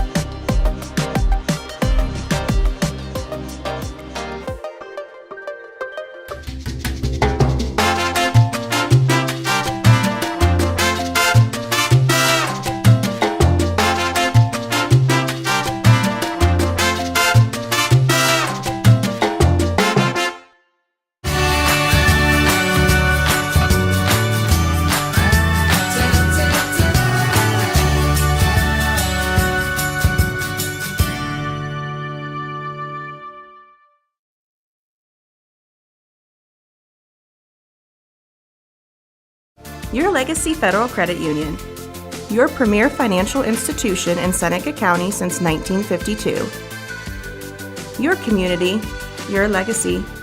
Federally insured NCUA. All right. Welcome back. We're here with the postgame show brought to you by Your Legacy Federal Credit Union. Nate Mullins and Tommy Hall on the call. We've got our sideline reporter, Eric Hall, down on the sidelines, and he will be having our player of the game interview shortly. But before we get to that, Tommy, let's talk a little bit about this game. I mean, this was a great ball game between these two schools up until the fourth quarter. Then the fourth quarter came, and Tiffin Calvert just put this one to bed. Oh, absolutely. Both teams back and forth, a slugfest throughout as the Mohawk Warriors came in tonight, able to get on the board first after a 26-yard field goal attempt by number 7, Braden Chester, and then Tiffin Calvert. Mohawk took that lead into the locker room, and then there in the third quarter with 5:54, Jacob Rombach ran for a 1-yard touchdown after a huge turnover, and then another score by Rombach from 37 yards out. Mohawk wasn't going to go away into that soft night after being able to get a touchdown from Bryce Hannum to a complete Braden Chester for 31 yards. And, man, Braden Chester for these Mohawk Warriors really put this squad on his back to try to give his squad a chance at it. But at the end there, Tiffin Calvert able to close out the Warriors. Cal Warnament in the fourth quarter runs for 4 yards and a touchdown. And then Billy Klaus closes things out scoring-wise for the Senecas with a 2-yard touchdown run to walk out of here. 26-9 Senecas with a little bit of revenge on the Mohawk Warriors. Absolutely. What a ball game. And what a win by Tiffin Calvert here to start out this season. Now, Tommy, we do have to talk about our player of the game. Obviously, player of the game always brought to you by MST Sauce Company. Now, we'll get to that here in just a moment because we've got our sideline guy, Eric Hall. He's down there. He's waiting to get Jacob for the post-game interview, and we will see if we can get him off to the side here. He looks like he's going to do another interview right now. You got to be quicker than that, Eric. But you'll learn. We'll get better at it. But what a tremendous week one showing by the Calvert Senecas. A little bit of revenge on their mind after we talked about that drubbing last season to start off week one, 33-7. Started that trend where Calvert finished out the season at 4-6, and that left a bad taste in Steve Reeser's mouth and his squad. Eric, talk to him real quick, see if you can get an interview after. Absolutely. I got an eye on it. All right, just keep an eye on him. Make sure he gets over there by the backdrop for it. Absolutely. All right, well, in the meantime, Tommy, so we went through the scoring a little bit. Our player of the game, Jacob Rombach. We talked about his performance today. I think, everybody's going to look at the stat sheet. They're going to see that 128 yards. They're going to see those 2 tutties. They're going to say, obviously, that's the player of the game. but the impact that he had before they really got the scoring opened up, I think that is the key to why he's my player of the game. He had an impact running the ball, but his impact in the punting game, Tommy, kept them in the ball game when the game was still kind of hanging in the balance. Yeah, absolutely. Special teams definitely made all the difference in this one, especially at this level. You find a guy that can kick, that can make all the difference between a 1-point win, 3-point. I mean, a lot of games are decided by field goals, as you hear tonight, in a couple scoring ins for Calvert where they missed on this 2-point conversion or the extra point. But to have a special teams play where you have a punter who can pin other teams deep in their own territory to begin drives after unable to put points on the board, I mean, that's a luxury at this level. It really is. Gives your defense a little more room to breathe, a little more room to work. But also, again, when you have a punter, when you have good special teams, it makes everything between the 50s a lot easier. Yeah, you're absolutely right. We're going to have to keep it here as we try to get our player of the game. An interview with our sideline reporter, Eric Hall.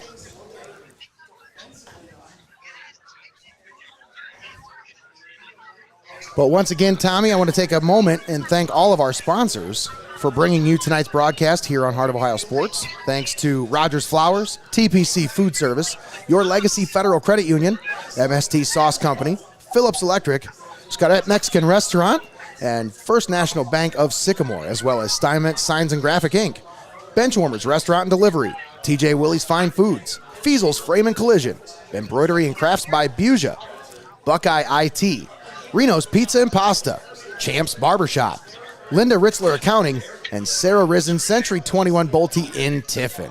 A huge shout out to Randy Ware and Champs Barbershop for their contributions this year. We're really excited about that, and we've got a little something we're working up in the wings here. So, pretty excited about what we got going on with Champs and all these sponsors that we have, obviously. But big shout out to Randy Ware for he's going to have the game on tomorrow morning. So they will re-air this game at Champs Barbershop tomorrow morning. So if you're watching it, hey, thanks for tuning in, and thanks to Randy for keeping us on the air. Tremendous win by the Senecas as again, avenging that loss 1 year ago. 26-9 over backyard rival Mohawk. And that's exactly what Coach Steve Reeser and his squad wanted to come away with here on this special Thursday night edition of high school football. And Nate, one more time, we'll roll over the quick schedule that we have loaded up for you. This was not only just game one, or the only game that you'll find here on Heart of Ohio Sports this week, as we're back tomorrow night from Frost Cow Stadium for week one as Fremont Ross and Tiffin Columbian go back at it in a revenge match from 1 year ago, as a lot's on the line in this one, especially bragging rights and that, Tiffin Columbian tree, mentor versus student, and a Coach Chad Long and Coach Judd Lutz of the Tiffin Columbian Tornadoes. And man, couldn't be more excited to be back on the call with you tomorrow night for that Fremont Ross versus Tiffin Columbian kickoff, 7 o'clock. Pregame firing up right around 6:45 right here on Heart of Ohio Sports. So please share the link. Go to Facebook, like our page, subscribe to the YouTube page.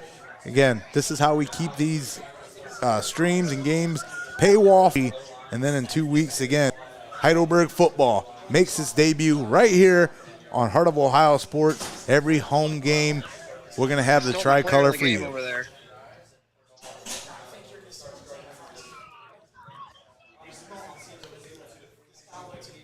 So once again, folks, we are just waiting for our post-game interview with our player of the game, Jacob Rumbach.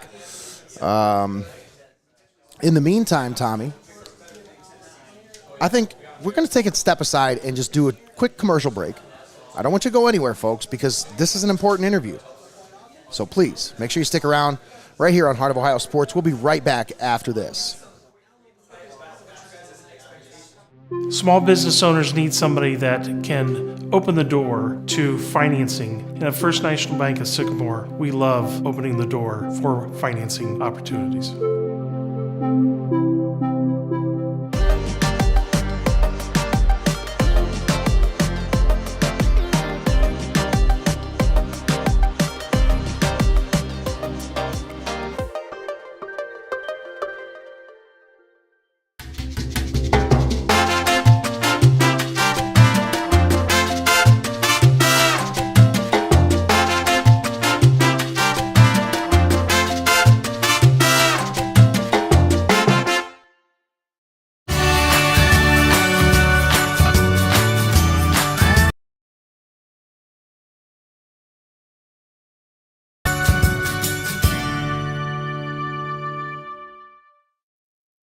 Your Legacy Federal Credit Union. Your premier financial institution in Seneca County since 1952. Your community, your legacy. Federally insured NCUA.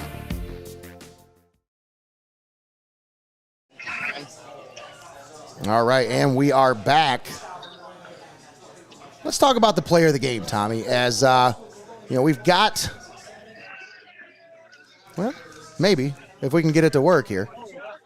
Hopefully we can get our camera working here. In the meantime, let's keep talking about this post-game show brought to you by your friends at Your Legacy Federal Credit Union. And while we wait on Eric and our player of the game to get set up for the interview, Jacob Rombach, once again, man, just all the bells and whistles, able to come in the clutch offensively with 2 touchdown scampers early on, and then really made the difference there on special teams with a golden boot that none of us had seen coming up here in the booth. But, by and large, Jacob Rombach, our Madison Street Sauce Company player of the game, Nate. That's right. And we're hoping that soon we'll get that camera up and running. We'll be able to get our player of the game interview here, as we are just now waiting for Eric Hall. And Greg Kinn is down there with him as well, setting up the camera now, getting that ready.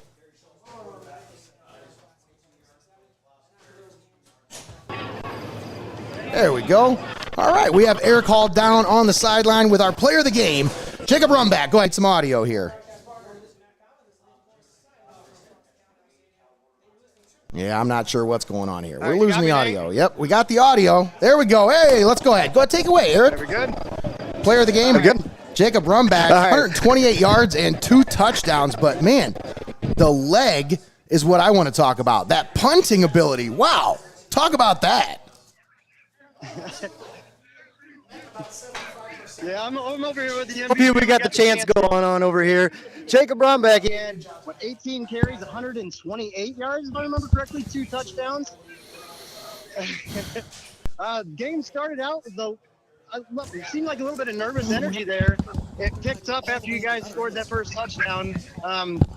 Could you guys feel the energy turning right there? Oh yeah, there was a big energy turn, and it really propelled us into scoring more touchdowns and holding them to only 9 points.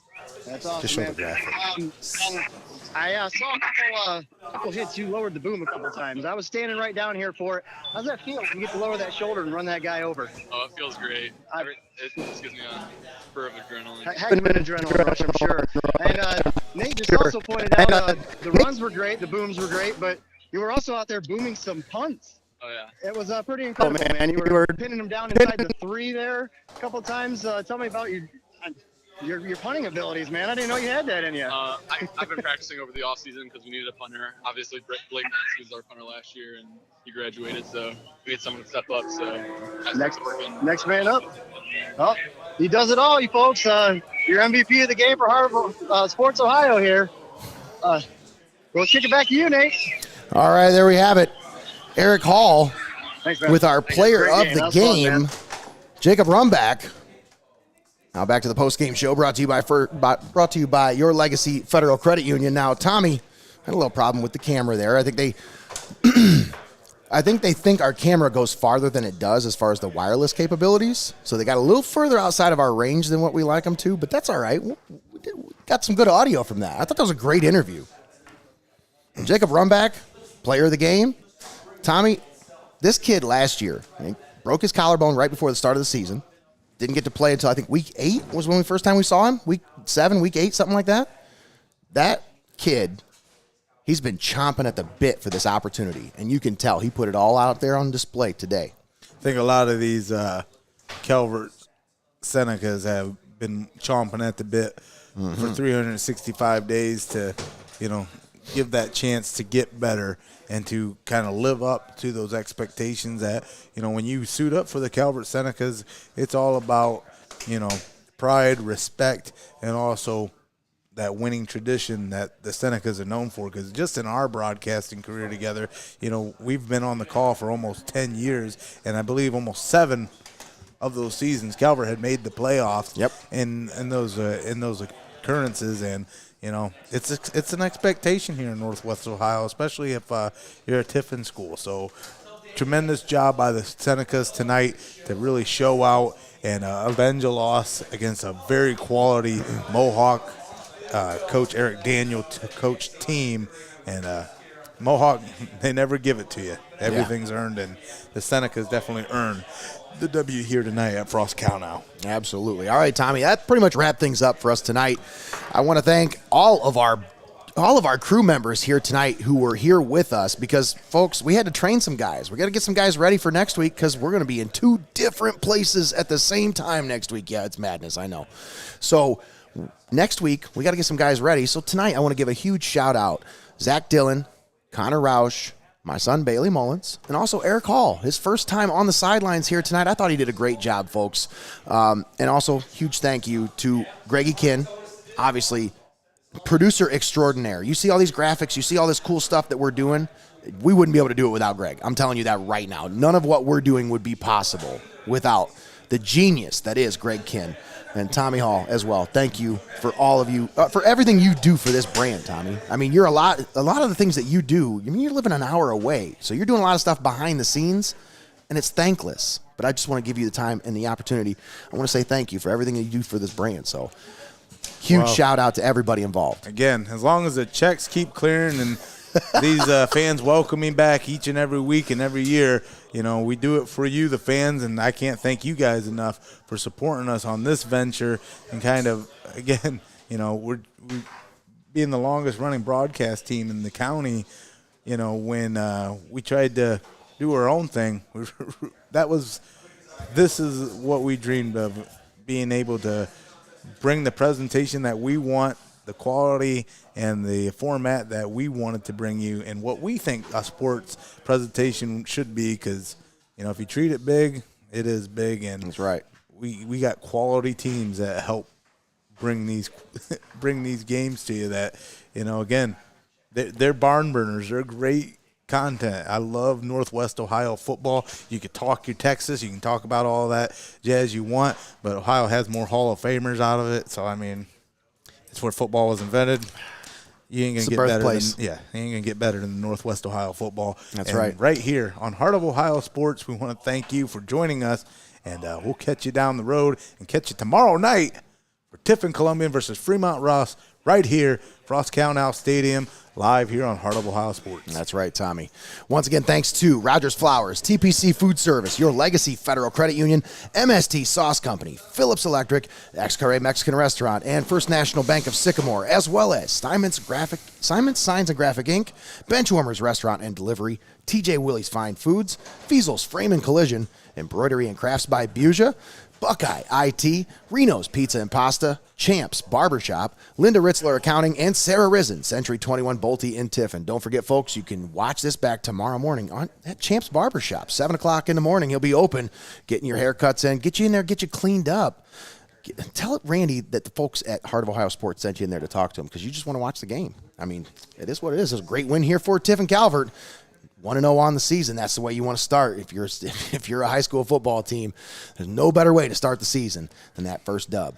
All right, folks. Once again, for Tommy Hall, Greg Kinn, Eric Hall, Connor Roush, Bailey Mullins, and Zach Dillon, I'm Nate Mullins signing off from Frost Cow Stadium. Once again, your final score: Tiffin Calvert 26, Mohawk 9. Thanks for tuning in right here on Heart of Ohio Sports. Have a good night.